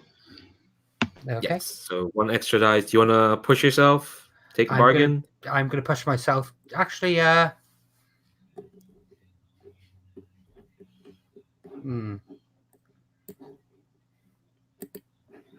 trying to think one more gambit as well. I think I'm going to push myself for a greater Okay. effect. To up the effect Ooh. by 1. Ooh, so you're going from great to super great now. Yes. Hell yeah. All right. So take 2 stress and all right, let's see this roll. So that's a 6. Hell yeah. Ooh, extreme effect. That's lovely. All right. So that's a 6. You're gonna get a gambit. You didn't use one? No, that's brilliant. So I think I strike one of the guards off. The other guard goes to raise his weapon. I block it with the staff, but as I block it, it discharges and shoots one of the pilots. Nice. I spin and I basically barge this guy off the barge as well. And I end up with my hand around the Queen Mother's throat. Wow. My weapon basically aimed straight at her face. You say something dramatic? I can't say anything dramatic. I'm mute. Oh yes, you can't. Oh yeah, sorry, I forgot about that. You think something? Okay, never mind.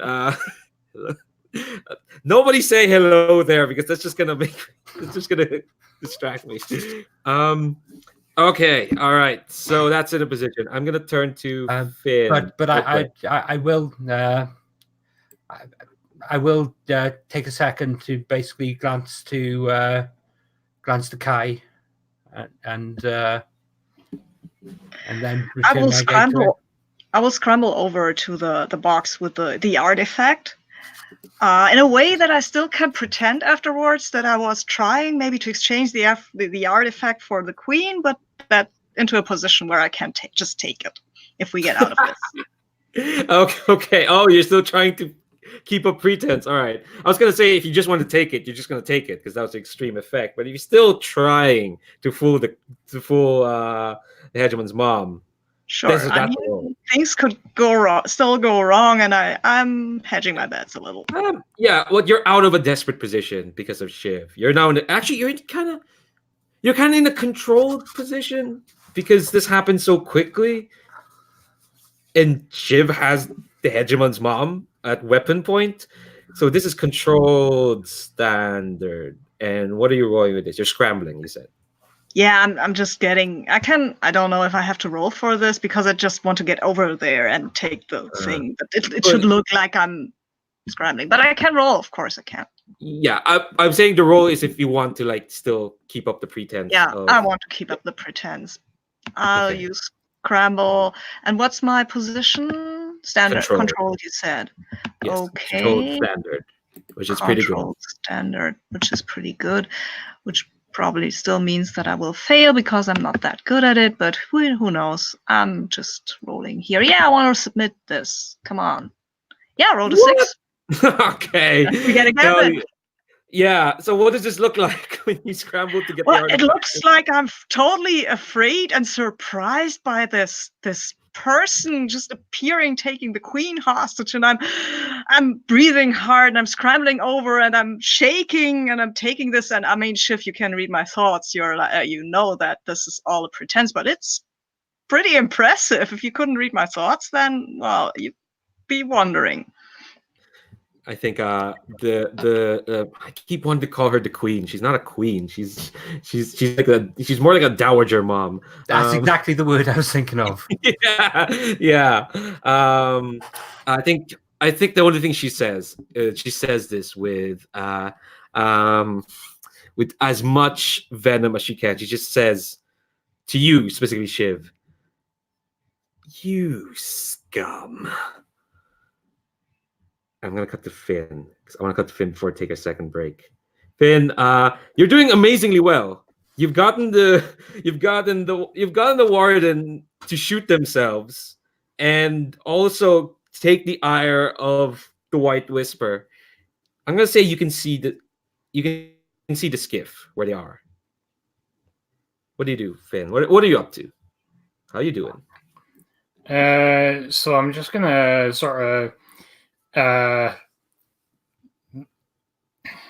dive down and sort of come to a hover right where they are.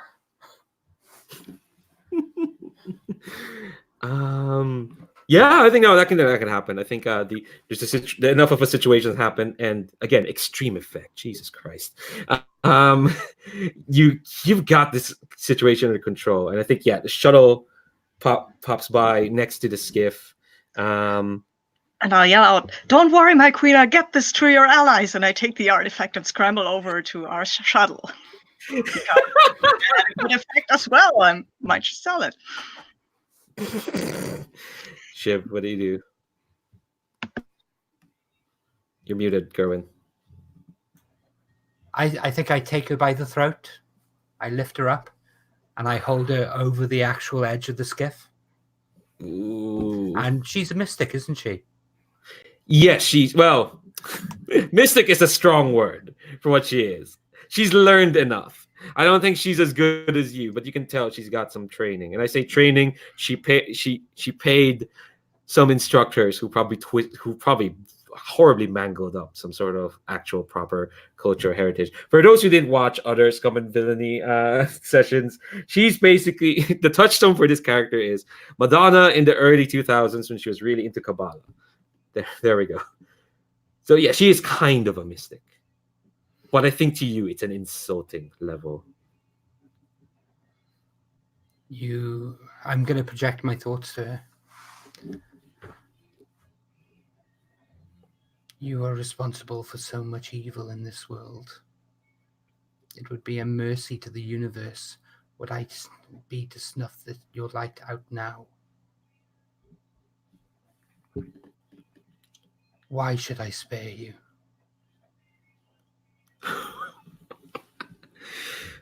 I'm gonna I think what I'm gonna do is we're at the top of the second hour. Let's take a break. Let's take until 35 past. Sounds good. Also, I see Ludo. I like how you name drop like Madonna's album at the time as well. It was called American Life. God, terrible album. Yeah. All right. Let's come back at 35 past, and we're wrapping this up. I think we'll have time to do downtime for sure. But we're gonna cut to Lay and then back to Shiv and then to Finn, and then let's get you all out of here. But yeah, 35 past. See you in a bit.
All right.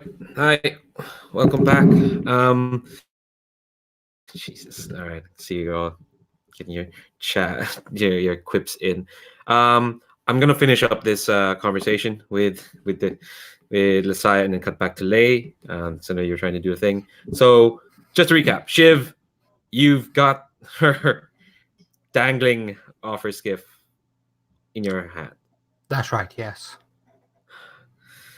I think you can tell that the fear in her is rising, but she still looks at you. She looks at you, and like you can tell that like she's forcing herself to have to deign to give her attention to someone like you, and she just says like if if you can do what you can do, meaning the telepathy thing. Yeah. Wow, why don't you look into who I am and judge yourself?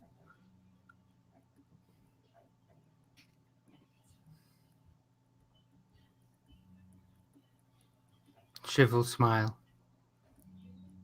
His eyes will go. Shiv will smile. You do have, and this will be the thought. You do have some value after all. And the end of the staff will have an energy blade that extrudes about a foot from it, and it swings, and her robotic body falls to the desert below, while her head stays in his hand. And he will tuck it under his arm and jump onto the shuttle. I think what happens is her head kind of goes to like emergency sort of shutdown, as in like there's like her head's not robotic, but like there's like a protocol for when that happens. Yes. So I think she starts saying something, some sort of insult or curse at you, and then it just goes emergency shutdown. She kind of like freezes in place. I'm gonna cut. Yep, I'm gonna jump onto the shuttle and pass spotlight to someone else. Okay, Lay, how are you doing? Yeah, I'm in the middle of this conversation trying to put him against Dark Madonna, but and Lay has no idea that it will not longer be necessary. I think this is still like you're trying to like you're still trying to manipulate him in some fashion, right? I know Lay. I know in fiction Lay doesn't know, but I think the effect we're gonna get is still like you're gonna try and like push Curlando in a direction that you want them to be on. Is that kind of what you're going for? Yeah. Cool. What do you say in that regard? I know you said something, and then we cut away from you, but I got a chance to like rephrase that. What would you say to like push him? So I'm gonna mark a luxury item, and I'm gonna lean and place mouse. Don't you think it's a bit easy? You know how everything is arranged and everything seems to be wrong at the just right time, and that's when she pulls her coat to the side and reveals the luxury item, which will be something something that that only the most devoted fans get, like a very limited holo album signed or something that shows that you are really close to love, or at least your wallet is, but just to lend credence to the words. Then she covers it back. It's almost as if someone just let us in. Come on, I was not exactly subtle. I held seminars. I pretty much walked in. Don't you find that strange? It's almost as, just as the moment of glory, she opened a path to eliminate the closest rivals. How convenient. What are you rolling with this? I think the luxury items can get you better effect, but What are you rolling, Lay Astra? I don't know why I said it like that. I have absolutely no idea. I think you're beyond sway. You're telling them what to do, kind of. This might be a command. Okay. So I'm gonna spend stress. If you want to push yourself, sure. Yeah. But we have a lot of gambits now. We have 3 again, right? Oh, give me a second. Let's see. Yeah. Oh no, that's controlled. Risky. Oh yeah, that should have gotten a gambit. Desperate. You got 2 gambits. Okay, can I go for it? After a mission, they reset to 2, so Okay. be sure to spend. This is kind of like the last one, and I think I will let the shuttle pick you up. There's enough chaos with the warden. So from which position I'm rolling? This is still risky, I'd say. I think the item moved it down from desperate to risky, and your successes you kind of nearly have them dancing to your tune, so to speak. And what is the effect?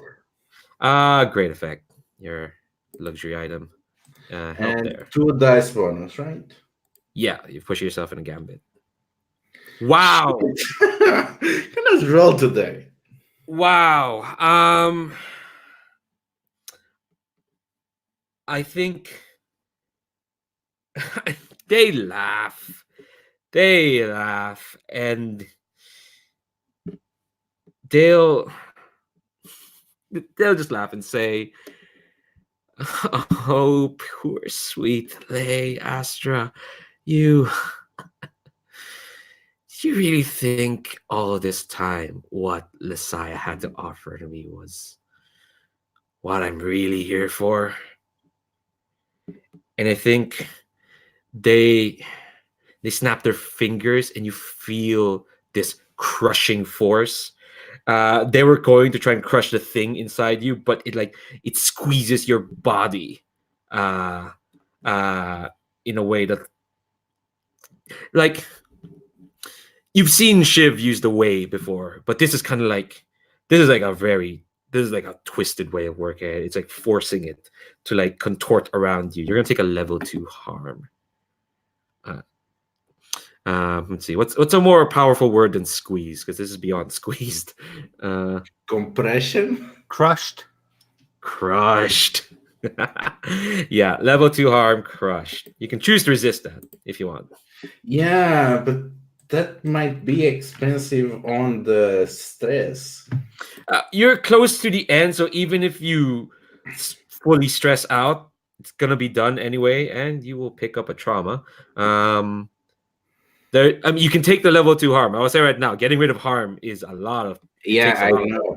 So that will be with what? With resolve, because this is kind of way stuff that he's doing to you. Okay, yes, so I'm gonna go for it then. Yeah, you got 3 dice. You'll be fine. 6 stress you suffer 3 stress. Yeah, I feel the bar. Oh boy. So here's what happens when you fill up stress. And just explain. You're gonna be knocked out. You're not gonna die. You're gonna be knocked out. You resisted the harm, so you won't take level 2 harm, but you will be knocked out of the scene. Don't worry, when you come back, stress is completely full. Your stress will be completely gone, but you will pick up a trauma. So and I'm just gonna like hard frame what happened so we can get you out of here.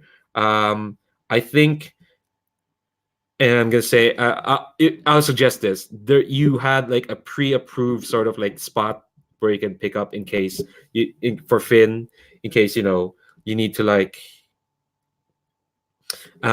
pick up like folks who are just like. Actually, no.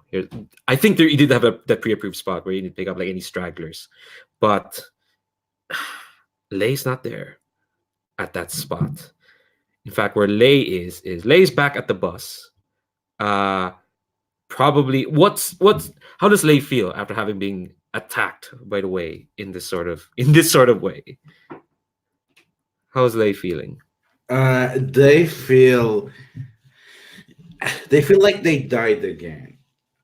And this is probably the most they've been hurt ever since.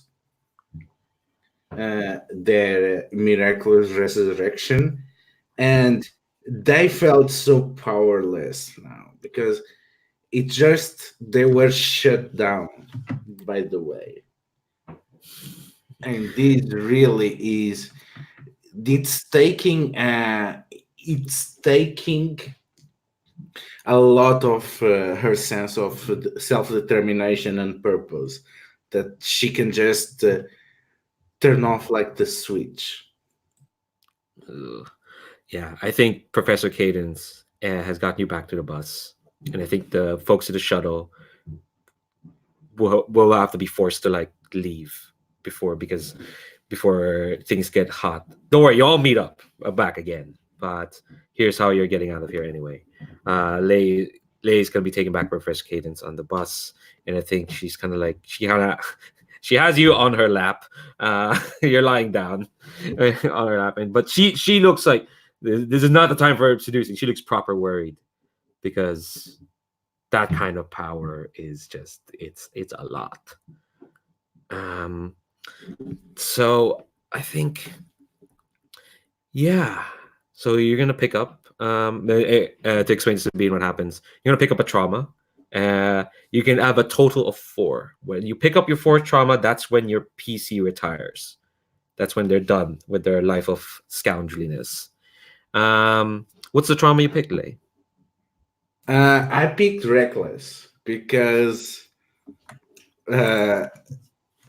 being so aware of how limited their effect is, it was already limited on her first life, and she was snuffed off probably by the same person if the investigation is an indicator. That now on the second one, she's even more limited. She's becoming reckless because she's becoming, well, when the moment comes, it's gone. I'm done for no matter what. So what the hell? I have nothing to risk. What am I holding for? Ouch. All right. Let's have a quick scene with the 4 of you back at the ship before we do payoff and all that fun stuff. What's the mood with everyone? You've come back with the crate and the Hegemon's mom's head. Can we talk to her? I think this is kind of beyond your crew's ability at the moment to turn her head back on, but she's still alive. But Okay. you've got the head. Are there any things that I can take a selfie with her head and myself with? Just asking. Or maybe one of you You're right. just take a picture. I mean, come on. We don't have to. What? Why would we do that? We do not have any demands yet. I would know. I mean, she's a star. People revere her for her what she calls music, and I don't know. I just want to have a memento just for myself. Yeah, what she calls music. Yeah, I'm not a huge fan. I mean, On the Beach has a nice poppy rhythm. You can dance to it. Yeah, I know the lyrics are rubbish. I know someone that might be able to connect her to something where we can interrogate them. I mean, if there is someone that can plug her back on, it has to be Carrie. After all, she fixed me. She can fix anyone. That sounds like downtime stuff. So let's do payoff first, and then see if we can squeeze in some downtime. All right. So that was a big job. You still have the box. I don't know what you're gonna do with it, but you still got it. So have we looked inside yet? Anyway, because that's kind of thing we would do that, right? Look inside the box. I mean, Lay will. This is what she wanted. That's what we came for. All right. Okay. So I'll let you look in the box before we do planning, payoff, and all that upkeep and whatnot. Yeah. So you open the box, and here's what you find. You find, okay, I have. I kind of want to know from because this is your world. Like, what does precursor tech kind of like look like? Don't worry, there's something in the box. It's not empty. Uh, I'm not gonna like screw you over. Well, okay. What does precursor tech feel to each person? To like the four of you, what do they feel like to each character?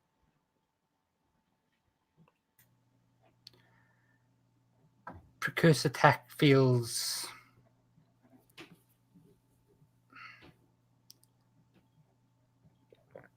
You know how when there's loud music, you can hear the music, but you can also feel the bass, and you can feel the bass move you. When you interact with precursor tech, it isn't so much the noises it makes at the high end. All the sounds come from the bass. So all the electronics, all the artifacts, they don't. You know how in TV shows, in Star Wars, for instance, when they activate a holocron, they normally get their sounds, and it's all high-pitched soaring sounds and things to actually make it sound mechanical. This literally is just bass, and it's a bass that's not a natural bass, and it's a nerve-in to actually use.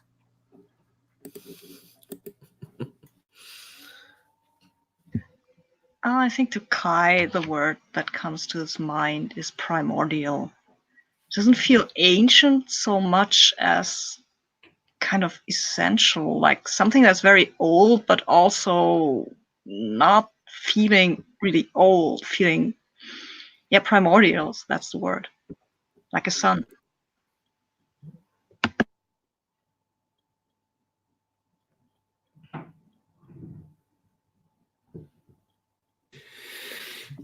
For Lei, the word that she could only use to describe the sheer overwhelming impression of processor tech is invasive, intrusive. Intrusive is the right word. It's like it's connecting to everything to you and not on a simple plugin way. It's you get the sense that it's already interacting with you before and forward in every dimension of time, and to such a degree that not for a second you even believe that you are in control. You don't use precursor tech, it uses you. To Finn, it's like it feels like if you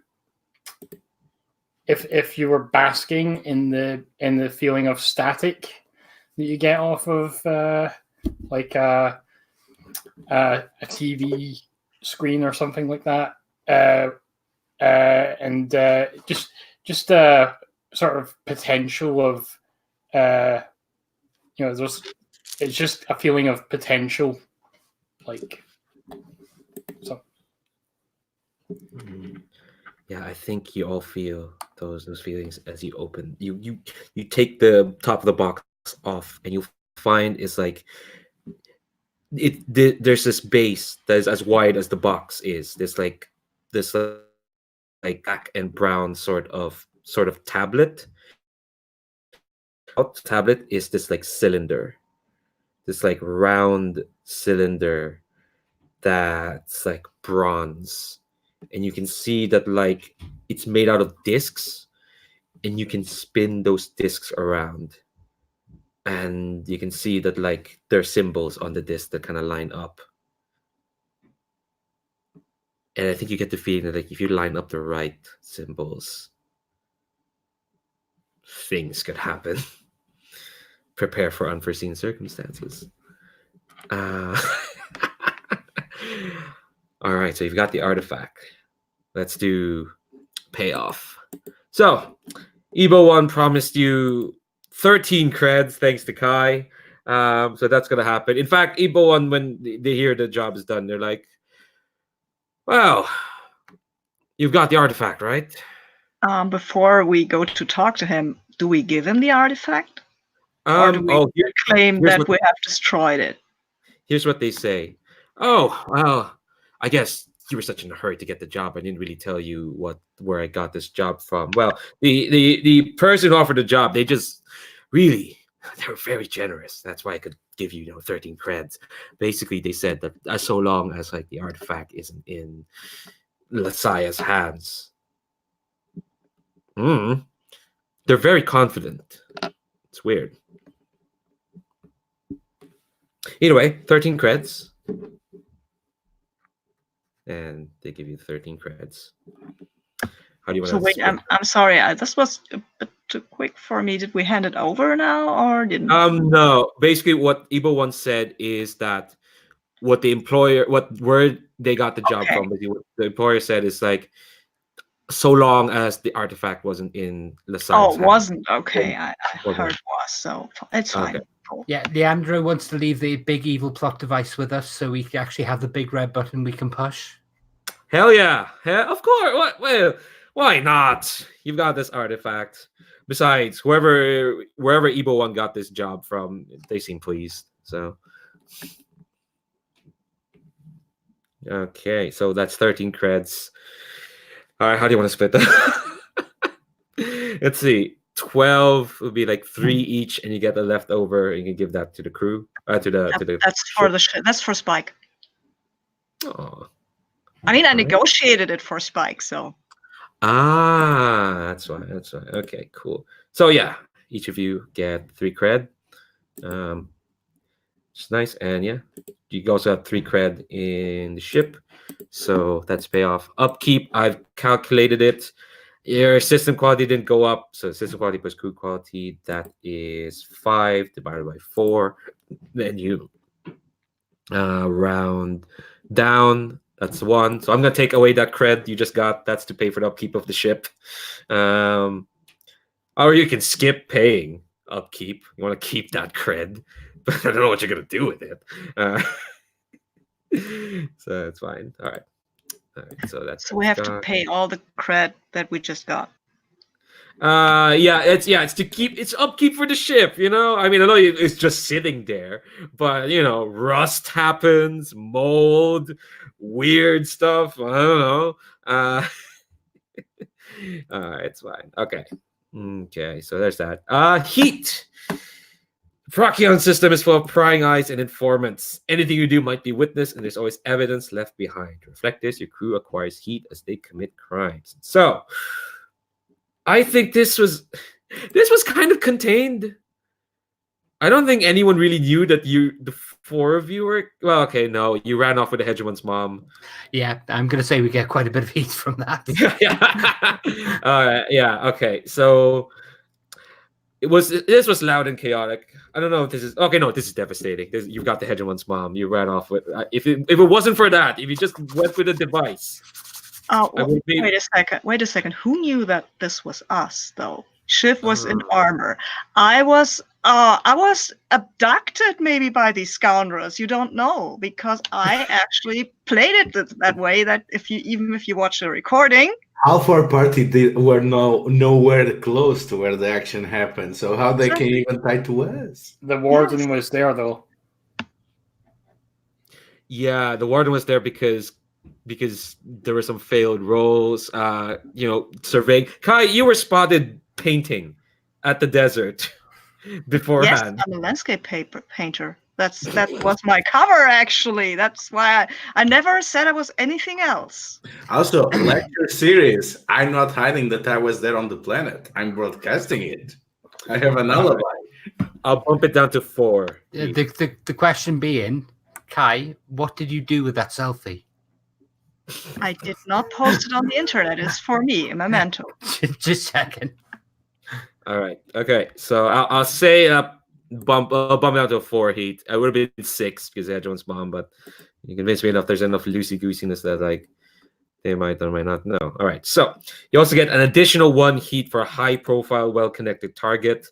You're not gonna talk your way out of that.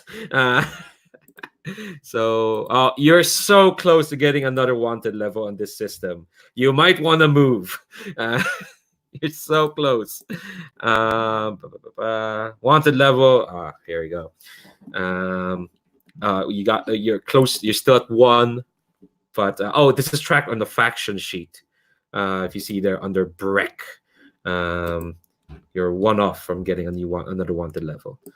And so I'm gonna roll an entanglement, and that's gonna happen next session. Let's see if Finn gets picked up by more mysterious agents. I'm sorry if it's always Finn. I'm sorry. All right, so let's see. Generous wanted level. Roll a die. Select which sort of entanglement. Let's see. Here's your roll dice for entanglement.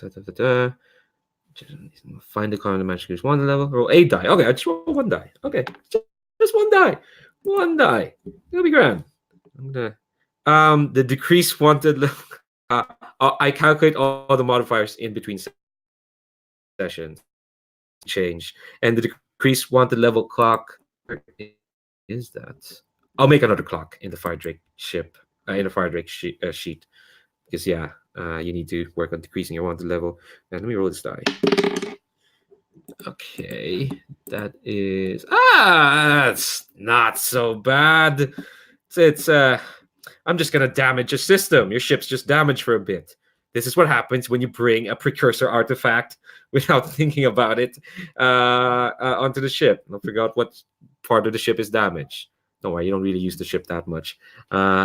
It's fine. It's fine. So that's entanglement. And now we're back to downtime. So there you go. You got 2 downtime activities. Am I right in thinking our relationship with the Cult of the Seeker is probably going to drop substantially as a result of this? God. Why? What do you want to do?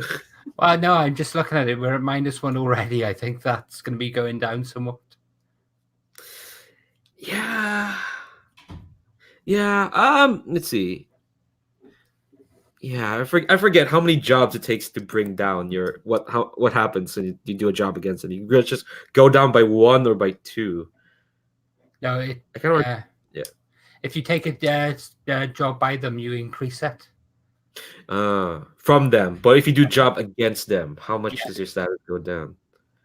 I'm gonna say just 1 for now because I want y'all to keep job 2 downtime activities. Okay. I know you stole the mob, but like, I think there are enough chaos. So I'm gonna say you still have 2 downtime activities, and I'll calculate the rest. So yeah, let's see if I can find the list of downtime activities. Well, I went to lay low. That's pretty much my task on the crew.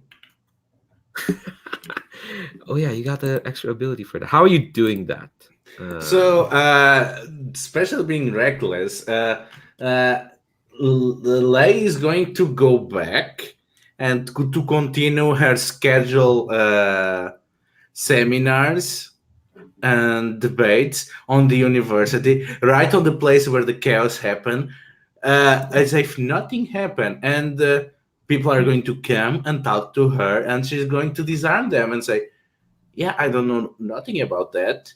It's really unfortunate, but I guess those things happens when hegemony messes with things that they have no place in messing. And this is exactly why this decentralized model is much better even to make these kind of decisions, because it's not completely ruined if we have someone, let's say, infatuated with some ideas on the top. And she's going to continue with the lecture series as if nothing had happened. Oh my god. Yeah, so what action are you rolling with this? I think consort. All right. Roll it. And I'm gonna reduce your heat by 2. So I'm consorting to lay low, and because of my favors owned and air of respectability, this is a free action, and I get an extra die. Nice. So that's a bonus dice to consort. 4. Okay. Oh, damn it. This is awful considering the amount of dice. Yeah, because it's a 6-step clock, so you're only let's see, on a 4 to 5. Oh, you only put in 2 slices. So we are halfway there. Or actually, no, it's an 8-step clock. Now that I look at it. Unwanted. Oh god. Yeah, it takes a lot. There's 4 wanted levels. It takes a lot to get rid of that. But your entanglements, you're doing fine so far. You only got ship trouble, and Finn just got punched in the gut. You're fine. Yeah. I'm gonna do more lay lows after others had a chance to do some Okay. downtime. Yeah, I think what it looks like is just like, I think you're biting quite a bit close doing your lecture series once more. I think things are tense in the academy. The Hegemon's mom is missing. Vagabonds were about while you were about. So I think that's why the consort wasn't as well as you would have liked. All right, who else wants to do a downtime activity? Oh, sorry. Go ahead. Do we know what system was damaged yet, or? Oh, you know what? Let me look at the sheet. I'll say which one. I don't want to say weapons because at some point you're gonna have to use that. Oh wait, no, you don't have the careens cannon. Never mind. I'm gonna say comms. I think that makes sense. This energy that's kind of being to use the term, warped out by this artifact. I think it's fritzing up the comms for sure. Yeah, I'm gonna spend a cred to try and repair that. Cool. Let me double check something on repair. You can just spend 1 cred and you can just clear the damage. That will take up your repair downtime activity for sure. Let me double check exactly how much damage you should have gotten from that entanglement. Sorry about that. Let me double check. Nice that this PDF has clickable index. It's very nice of them. Here we go. Entanglements. Ship trouble. Damage a system. Yeah. I think if you spend a cred, you can just clear it. That's what it says. You're under repair. Okay. What does that look like? What kind of parts was Finn buying to keep the ship in ship shape? I think Finn buys some signal boosters, like, to try and because it's interference basically from the artifact, so it's trying to boost the output of the comms system so that they can boost the output in the the clarity, so that they can just push through that interference. Nice. So you still have your doomsday cylinder for now. Cool. So that's your one of your downtime activities. Is that okay? Okay. And for the other one, I'm gonna indulge my vice. Cool.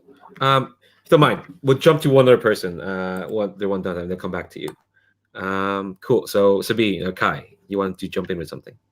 Yeah, I want to hack the precursor artifact if I can. Ooh. That's long-term project. Yeah, for sure. It's not gonna. Yeah. So okay. So when you're working on a long-term project, describe what your character does to advance the project clock. So what does it look like when Kai? If that's okay with you, Garvin, because if you want to do something with it, we could work together or something like that. Well, okay. we can work together by both doing the downtime moves with that. Okay, cool. So we add each little bit together. Okay. I also want to jump in if needed, because it's on the memories or database of this artifact, something related to the fate of Scadi 3. So I can also contribute if you need. Okay. Cool. Okay, Yeah, but- let me just read out. Yeah, so what does Kaida does to hack this thing? I think first of all, we need to find out how to connect to it. I mean, you Mhm. can hack something if you're not connected. So this will, require actually. I mean, I have these hacking tools. I think I do. Yes.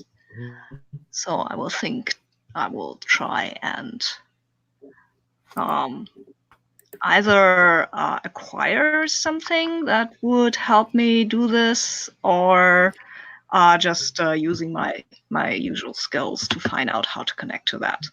I'm not a hacker, Oh yeah, so yeah. Usually with the long-term project, you just say you don't have to like acquire anything. You just say okay. what you're doing. Yeah, we're Yeah, kind of okay. extrapolating quite a bit. I want to connect to it and find out what makes it tick. Okay, so that's what, and you're gonna roll an action. That sounds like with hack. Yes. All right, so yeah, you can roll that. There's no, it's a fortune roll, so there's no like position effect doesn't matter because it's downtime.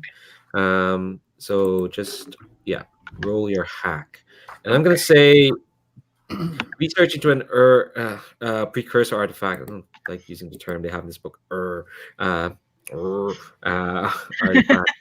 Um, how many? Roll, and then on the side, actually, because I want to see you all complete this, and because there's a lot of people working on this, say this is sick. I'm gonna be nice because we only have one more session. I'm gonna make this a 6 step. Okay. I'm being So terribly nice. I just roll with position and effect doesn't Doesn't matter. Okay, cool. So I just roll whatever, and then I'll look here and see what I've rolled. I have no idea what. Oh yeah, I rolled a 6. And 6. 4. So you're gonna fill 3 ticks on that clock. Wow. Okay. So you're halfway there. Cool. So I think what you'll discover when you hack into the thing is that like this thing isn't inert. It's constantly cycling energy around in and out of it, but like in pathways that's not really doing anything. It's just cycling it in and out. But it feels like if you like, there's a way to like fiddle with this device that once you figure it out, because I think the cylinder is separated into like 12 different discs. That's Mhm. why it's hard to like figure it out yet. But you can tell that it's drawing energy in and then pushing it out in like invisible ways. Nice. So you're halfway there. I'm gonna turn to Shiv. What's your downtime activity? 1 of 2. Oh, sorry, I didn't realize I'm muted. No worries. I'm sending out a ransom note.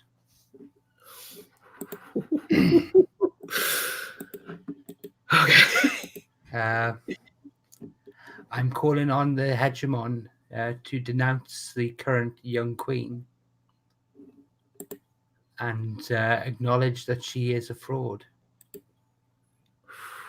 and allow the order to resume their search for the true heir to the young throne. This isn't a lay low, is it? No, this is not a lay low. There's a reason I took the head. All right. This is me playing for it. The expression drives and beliefs for the extra point of XP.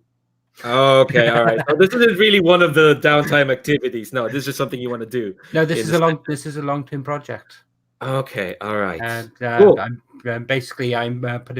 trying to put pressure on people to renounce this pretender.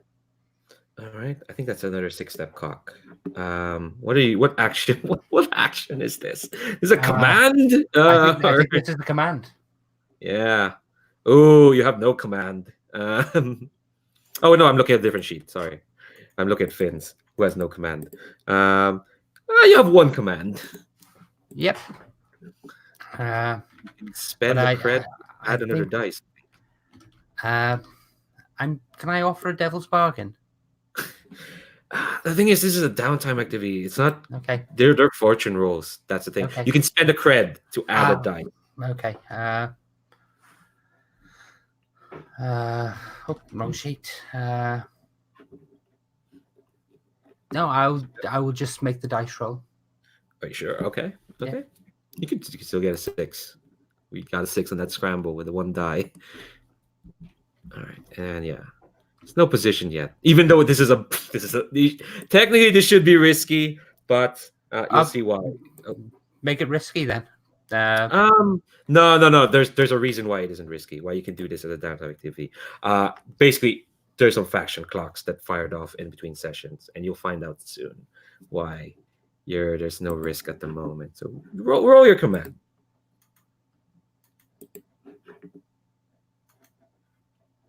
That would be a fail.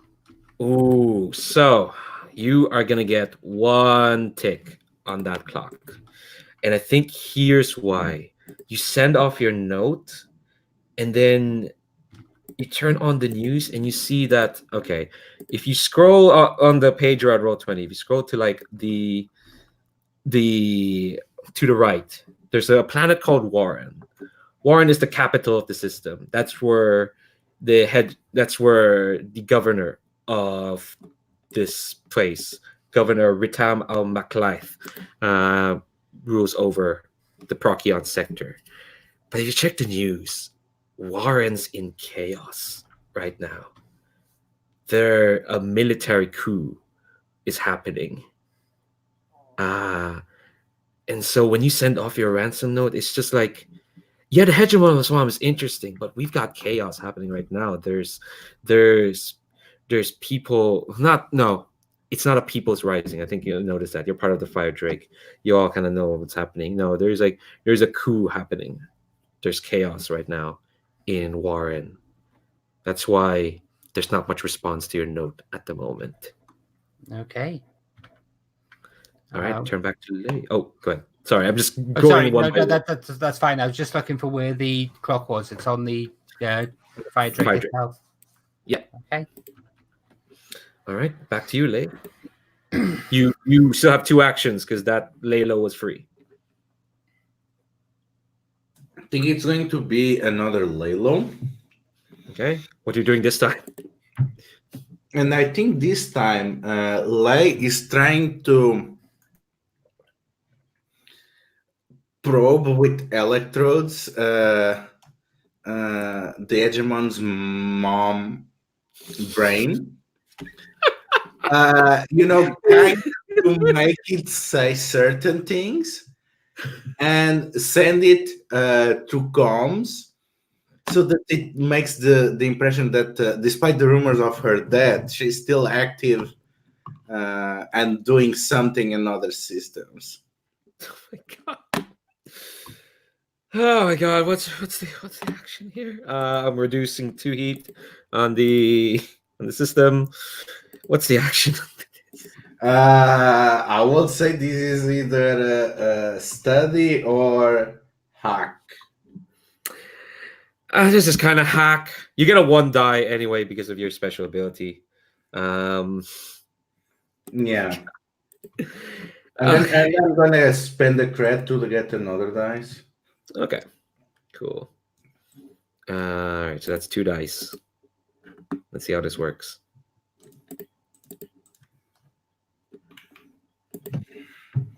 All right, so you're making your way. Let's see. You are 2, 4, 6. Sorry, I didn't put that in the fighter. You're 6 out of 8 on your way to reducing your wanted level. Nearly there.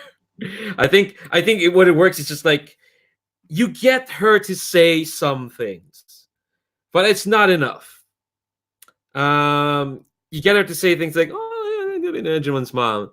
But I think the people who are in the know that she likes to go on quite a bit.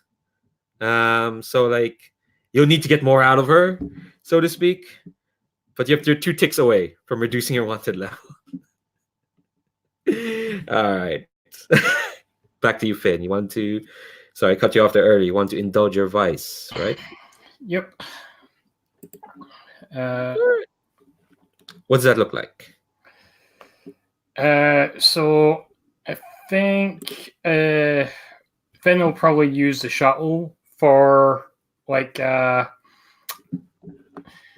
a sort of interplanetary run sort of race. If you've seen The Expanse, sort of, they basically just run on inertia. They fire up the engines and just use the planet gravity to accelerate and stuff.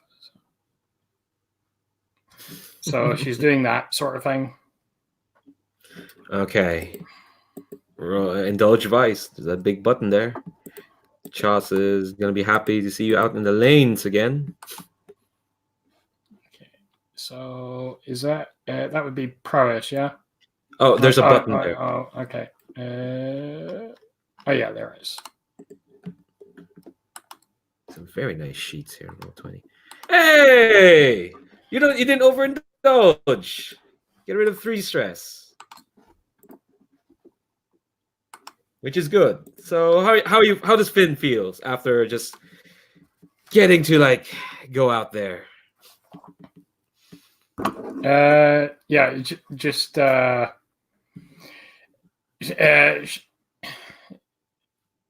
was basically just enjoying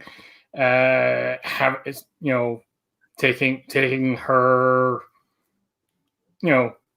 taking things into her own hands, not having the pressure of a mission or anything behind it, just flying for the fun of it. That sounds really nice. So that's your 2 downtime activities. Kai, what's your second one? Yeah, I want to indulge my voice as well. And right. I will, before I go off and read poetry to some people, I will go to Shiv because he expressed interest in coming with. And I will say, hey, Shiv, you said you wanted to hear some poetry that I wrote. Is that still true? Let me get Cool. changed. And Yes, I have. It comes back in civvies. Yeah, I have to change too. Kai doesn't write poetry. And then he leaves and comes back in a he looks different. I mean, it's still noticeably the same person, but they look a lot more androgynous. Like they're wearing sort of a dress, which opens in the front, and you see some pants, but it's pretty extravagant, really. And there is some sort of, I think, of a hair dress that they're wearing. It's not really a wig, but it's lots of curls and stuff that run down the hair. Kai has short hair, but long enough to weave some stuff into it. And they then turn to you and say, hello, Shiv, I'm Liu. It is a pleasure to meet you, Lou. Let's go, then. And Liu will... Thank you. Liu will take you to I think it's a sort of a not hipster, that's the wrong word. It's a bit underground, a punk bar, kind of. Shiv feels initially looks very uncomfortable, surrounded by all the aggression and all the it's more the punk attitude more than anything else. And yeah, it's a bit aggressive in there, but they have slam poetry, and lots of that is angry, but not all of it is. And Lure, as you can see, is more in... Oh wait, no, this is Lure. Sorry, it's not a punk bar. It's kind of a nightclub. Nightclub is a better word. Yes, it's pretty, not exactly fancy, but it's very. People there are always flirting and hitching up. Sometimes there's dancing. Sometimes there's not. It's pretty open to everything. Yeah, and I think someone obviously tries to hit on Shiv at some point during the night, and his response is, "I am sorry, I am married." Cool. Even though he loathes his wife. Well, yeah, but that's interesting. And at one point, then I think Leo will take to the stage because, come on, they will convince somebody that they absolutely should hear that poem that they wrote. And they will stand on the stage. They're very self-confident when reciting this. I am not. I have to say, I am not very self-confident about thing like that. But I will still recite what I wrote. Well, I will try. Bear with me. So the poem's called Colors. Red is passion, the breaking of bonds, no matter what the cost. Orange is joy, memories, softness and warmth, and childlike wonder. Yellow is bitterness, turn away. Green is danger, a frisson between life and radiation, a heart racing with hope. Blue is serenity, calm and deep and deadly. Violet is mystery, forbidden things, glamorous and fleeting. Between the swirling rainbow sands power and a chance for wisdom. And that's it. And Shiv will stand up and literally will be and gets more energetic as he goes on. Doesn't matter the reaction of anyone else. But And Leo will bow to you very deeply and with a smile. And then they will proceed to hit on you and then learn that you are married.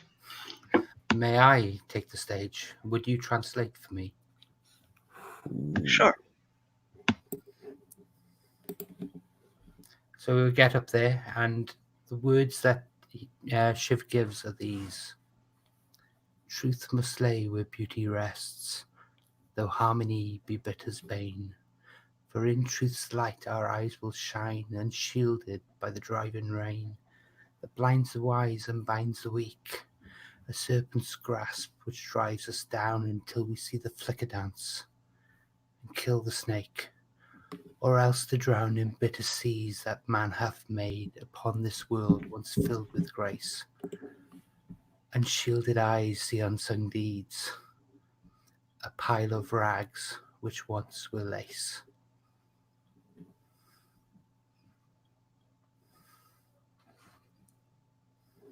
Both of you take XP.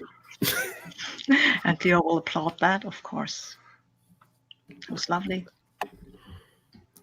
There's a move from Beam Saber I wish was in this game, which is basically this scene. Anyway, you have to indulge your vice now. Yeah, take XP, both of you. But yeah, let's indulge your vice, Kai. Or Lou. Sorry, you're Lou right now. It's Lua, like a Lua. Lua. Oh, okay. Yeah. Lua. All right. I will click this thingy and then bonus dice. I don't have bonus dice. Submit. No. I don't want bonus dice. I just want to. Ooh, you clear one stress. Oh, yeah. wonderful. Well, okay.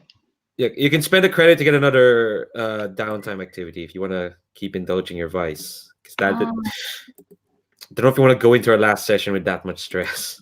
Yes, I don't. I have 2 credits left, so I will spend one of them. Okay, so let's just say you use my vice for some reason. Why can't I? Yeah. Oh wait. I think I have an idea. Yes, I can. I'm just stupid. Okay, so I spend a credit and we'll go. Yeah, come on. Damn it. Yeah, and then I will go and I don't know. I have to be somebody else for this. I can't be Leo again. It's not possible. I mean, I think I need to go to this punk place. And for that, I think I'm gonna be Daisy. Yeah. Daisy's also androgynous. Kind of a punk. You don't really... Yeah. And he shaves his hair like he has to have a punk haircut for that. I mean, grow back, you know? And Daisy will go and yell at people about the bad songs of the Hegemon's mom that she made, and there are snippets of those songs in the. It's actually kind of a rap, right? Like there, it's not really. It's half sung, half just poetry, but it's like this rap thing, and it's pretty angry though. Don't know if Shiv wants to go with that with Daisy. You're muted, Garvin. Sorry. I will go with Daisy. Cool. If Daisy is okay, I will borrow some accoutrements to make the plain clothing that he's wearing look a bit more set and appropriate. Cool. So I roll to reduce my stress again, right? Yeah. Good luck. We'll see. You'll be Yeah, fine. come on. I just want to submit this. Yeah, I've got a 6. Hey, you clear all your stress. Yeah, Daisy's better at clearing stress than you are, it seems. Maybe it's probably because she attempted to get into somebody and connect with them and have a little nice night, and they told her they were married. Yeah, well, that happens. That's okay. It's fine. Whereas I think I get into a fight in the mosh pit and lay out half the club. Sounds familiar. Okay, fair. All right, I think Lei has one more downtime activity. Yeah, you got one more. All right, we'll do that, and then I'm gonna have one. I have a cliffhanger image, and then we'll do end of session stuff. So Lei, what's your thing? So Lane thinks that Misdirection has done everything that they can do. So instead, she is looking through the star charts and old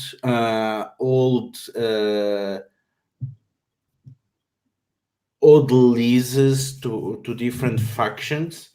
So to see if someone has explored, some asteroids or some moons or something, and abandoned it, because she's looking for a place in which they can lay low for a time, study maybe the artifact without it blowing the ship, and maybe something that in the future that they can maybe make as a base of operations. Basically, now is a place in which they can basically lay down for a week or so, and nobody's bothering them. All right. So this is that's a another Lelo. 3 straight Lelos. You really want to get rid of that wanted level, dude. Yeah, it has been teasing me the entire time. It's my white whale. And you got that in the first session. That's ridiculous. Exactly. You blew up that comms unit. All right. So that's a study, I assume. I guess. You got 2 dice. I have 3 dice. Oh, oh yes, yeah, you have 3 dice because of your ability. Hey, well, there you go. Finally, finally, the crew of the good ship Firedrake can sleep easy, knowing that. Oh yeah, I'm gonna reduce your heat by 2. That always happens when you take lay low. So your heat is down to 1, and yeah, I want the levels down. You spend so much time, doing all this, just keeping things in the down low that the hegemony police are no longer after you. It's fine. It's grand. It's fine. Oh, that's gonna make this cliffhanger a bit funnier now. Because here's kind of the image. I think you get all of you get a message from Ebo 1. Do I get my second? One more. Yeah, downtime? second one. It says, yeah, sorry, you have a second one. I forgot. Uh, My bad. That's my bad. I'm going to attune with the artifact. Ooh, hell yeah. All right. Let's see what you get. What I get is I need to remember to reopen my sheet because I keep on closing it by mistake. Mm-hmm. And I'm going to spend a cred to give me additional dice. All right.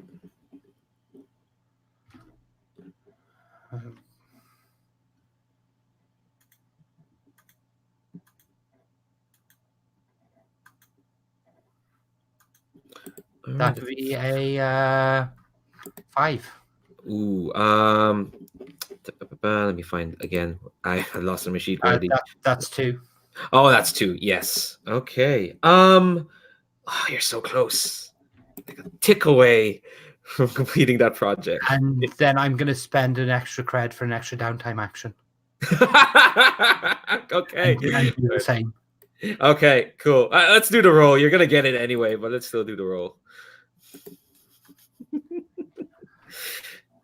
Yeah, I mean, yeah, we only have one session to spend them while you got them.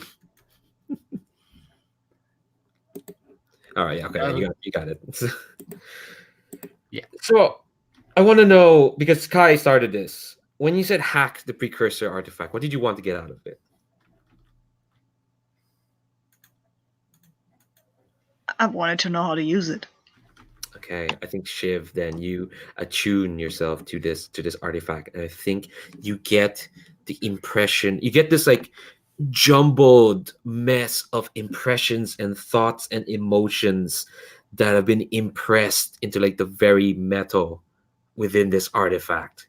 It's like as if the precursors poured a bit of themselves into making this through some means that like you can probably figure out if you like spend a lifetime piecing together what you're attuning towards.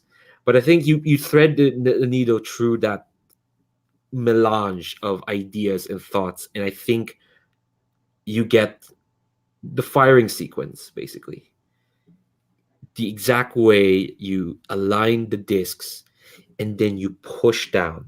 This is a big red button, and I think you get an impression of when this usually happens. The precursors are in like these bulky spacesuits. There's these like figures in bulky spacesuits. You can't see their faces. They're out in space. It's dark. It's cold and it's miserable. They have this base out, and they align it, and they press, and suddenly a door opens, and you see the other side is a blanket of stars.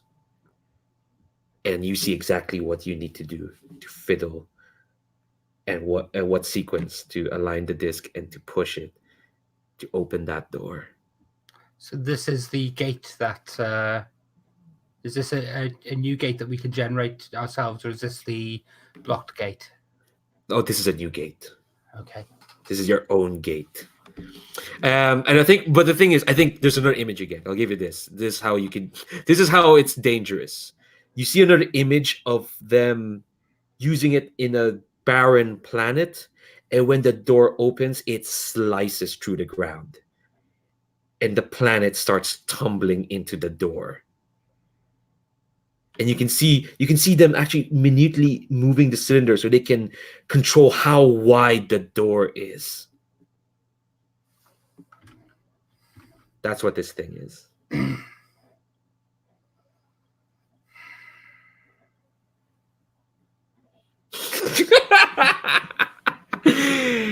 Okay.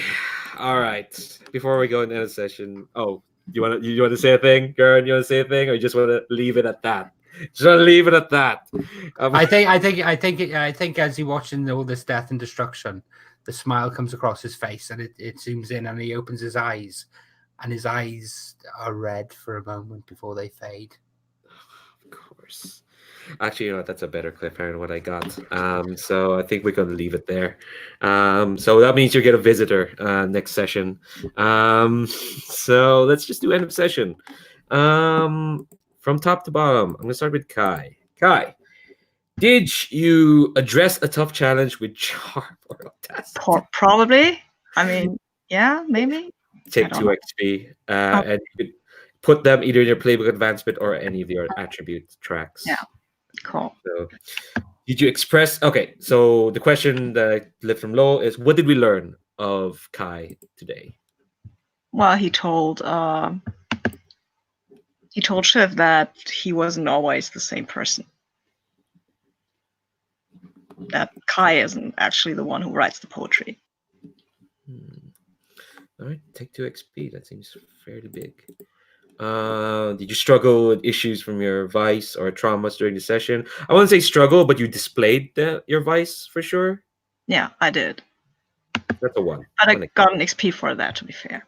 Oh, okay. Well, you went through the extra effort of writing poetry, so you just take the extra XP. Okay, so that's 6, or? Yeah, 2, 4. No, that's 5. Oh well, you got. Oh yeah. 6 because of the extra XP from the poetry. Okay, cool. Okay, cool. It's a lot of XP to be playing around.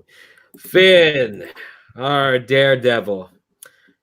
Did you address a tough challenge with speed or flair? Yep. Take 2. Oh gosh. What did we learn of Finn today? Not sure. Not sure we learned anything new about Finn today. Give me something that still give you 1 XP. It's about how much. I think that they're really, really good. Not just good, but like really good. They like to show off. Yeah, getting the warden to shoot themselves was a bit unnecessary, maybe, but it worked. Yeah, I'll give you 1 XP for that. Did you struggle with issues from your vice or traumas during this mission? I don't think so. You're probably the most level-headed out of everyone here, which is amazing considering you're the pilot, the hotshot ace pilot. Says a lot about this crew. Leastra, did you address a tough challenge with deception or influence? Gee, I wonder. When did I not do that? Take 2 XP. What did we learn of Leastra today? We learned that Lei actually is deathly afraid of dying. Not only that, of losing control. And we also learned that they deal with that fear on a very unhealthy way. Take 2 XP.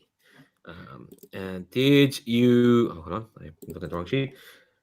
Did you struggle with issues from your vice or traumas? Well, let's see. I got separated from the party because of my pleasure. Oh, yes. Being the same. Yeah, so definitely. Yeah, all right. Yeah, you picked up a job. I'll give you 2 from that. That should be fun. That's fun.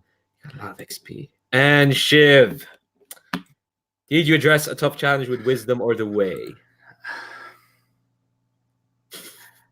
Difficult one to answer, if I'm totally honest. Really? I think I didn't overcome a challenge with the way in this instance, but I think actually the way that I approached the getting to the device and waiting while we were actually separated from the rest of the guards possibly could express wisdom, but it's up in the air. I'll give you 1. If you feel like it's up in the air. You get 1 XP. You express what did we learn of Shiv today? A lot. Shiv is a creature of extremes. He can be very beneficent at one point and extremely ruthless at others. But I think that's a holdover from the last time where he suggested actually planting a bomb in the place of the artifact, because he is very much a zealot. Yeah, but I think,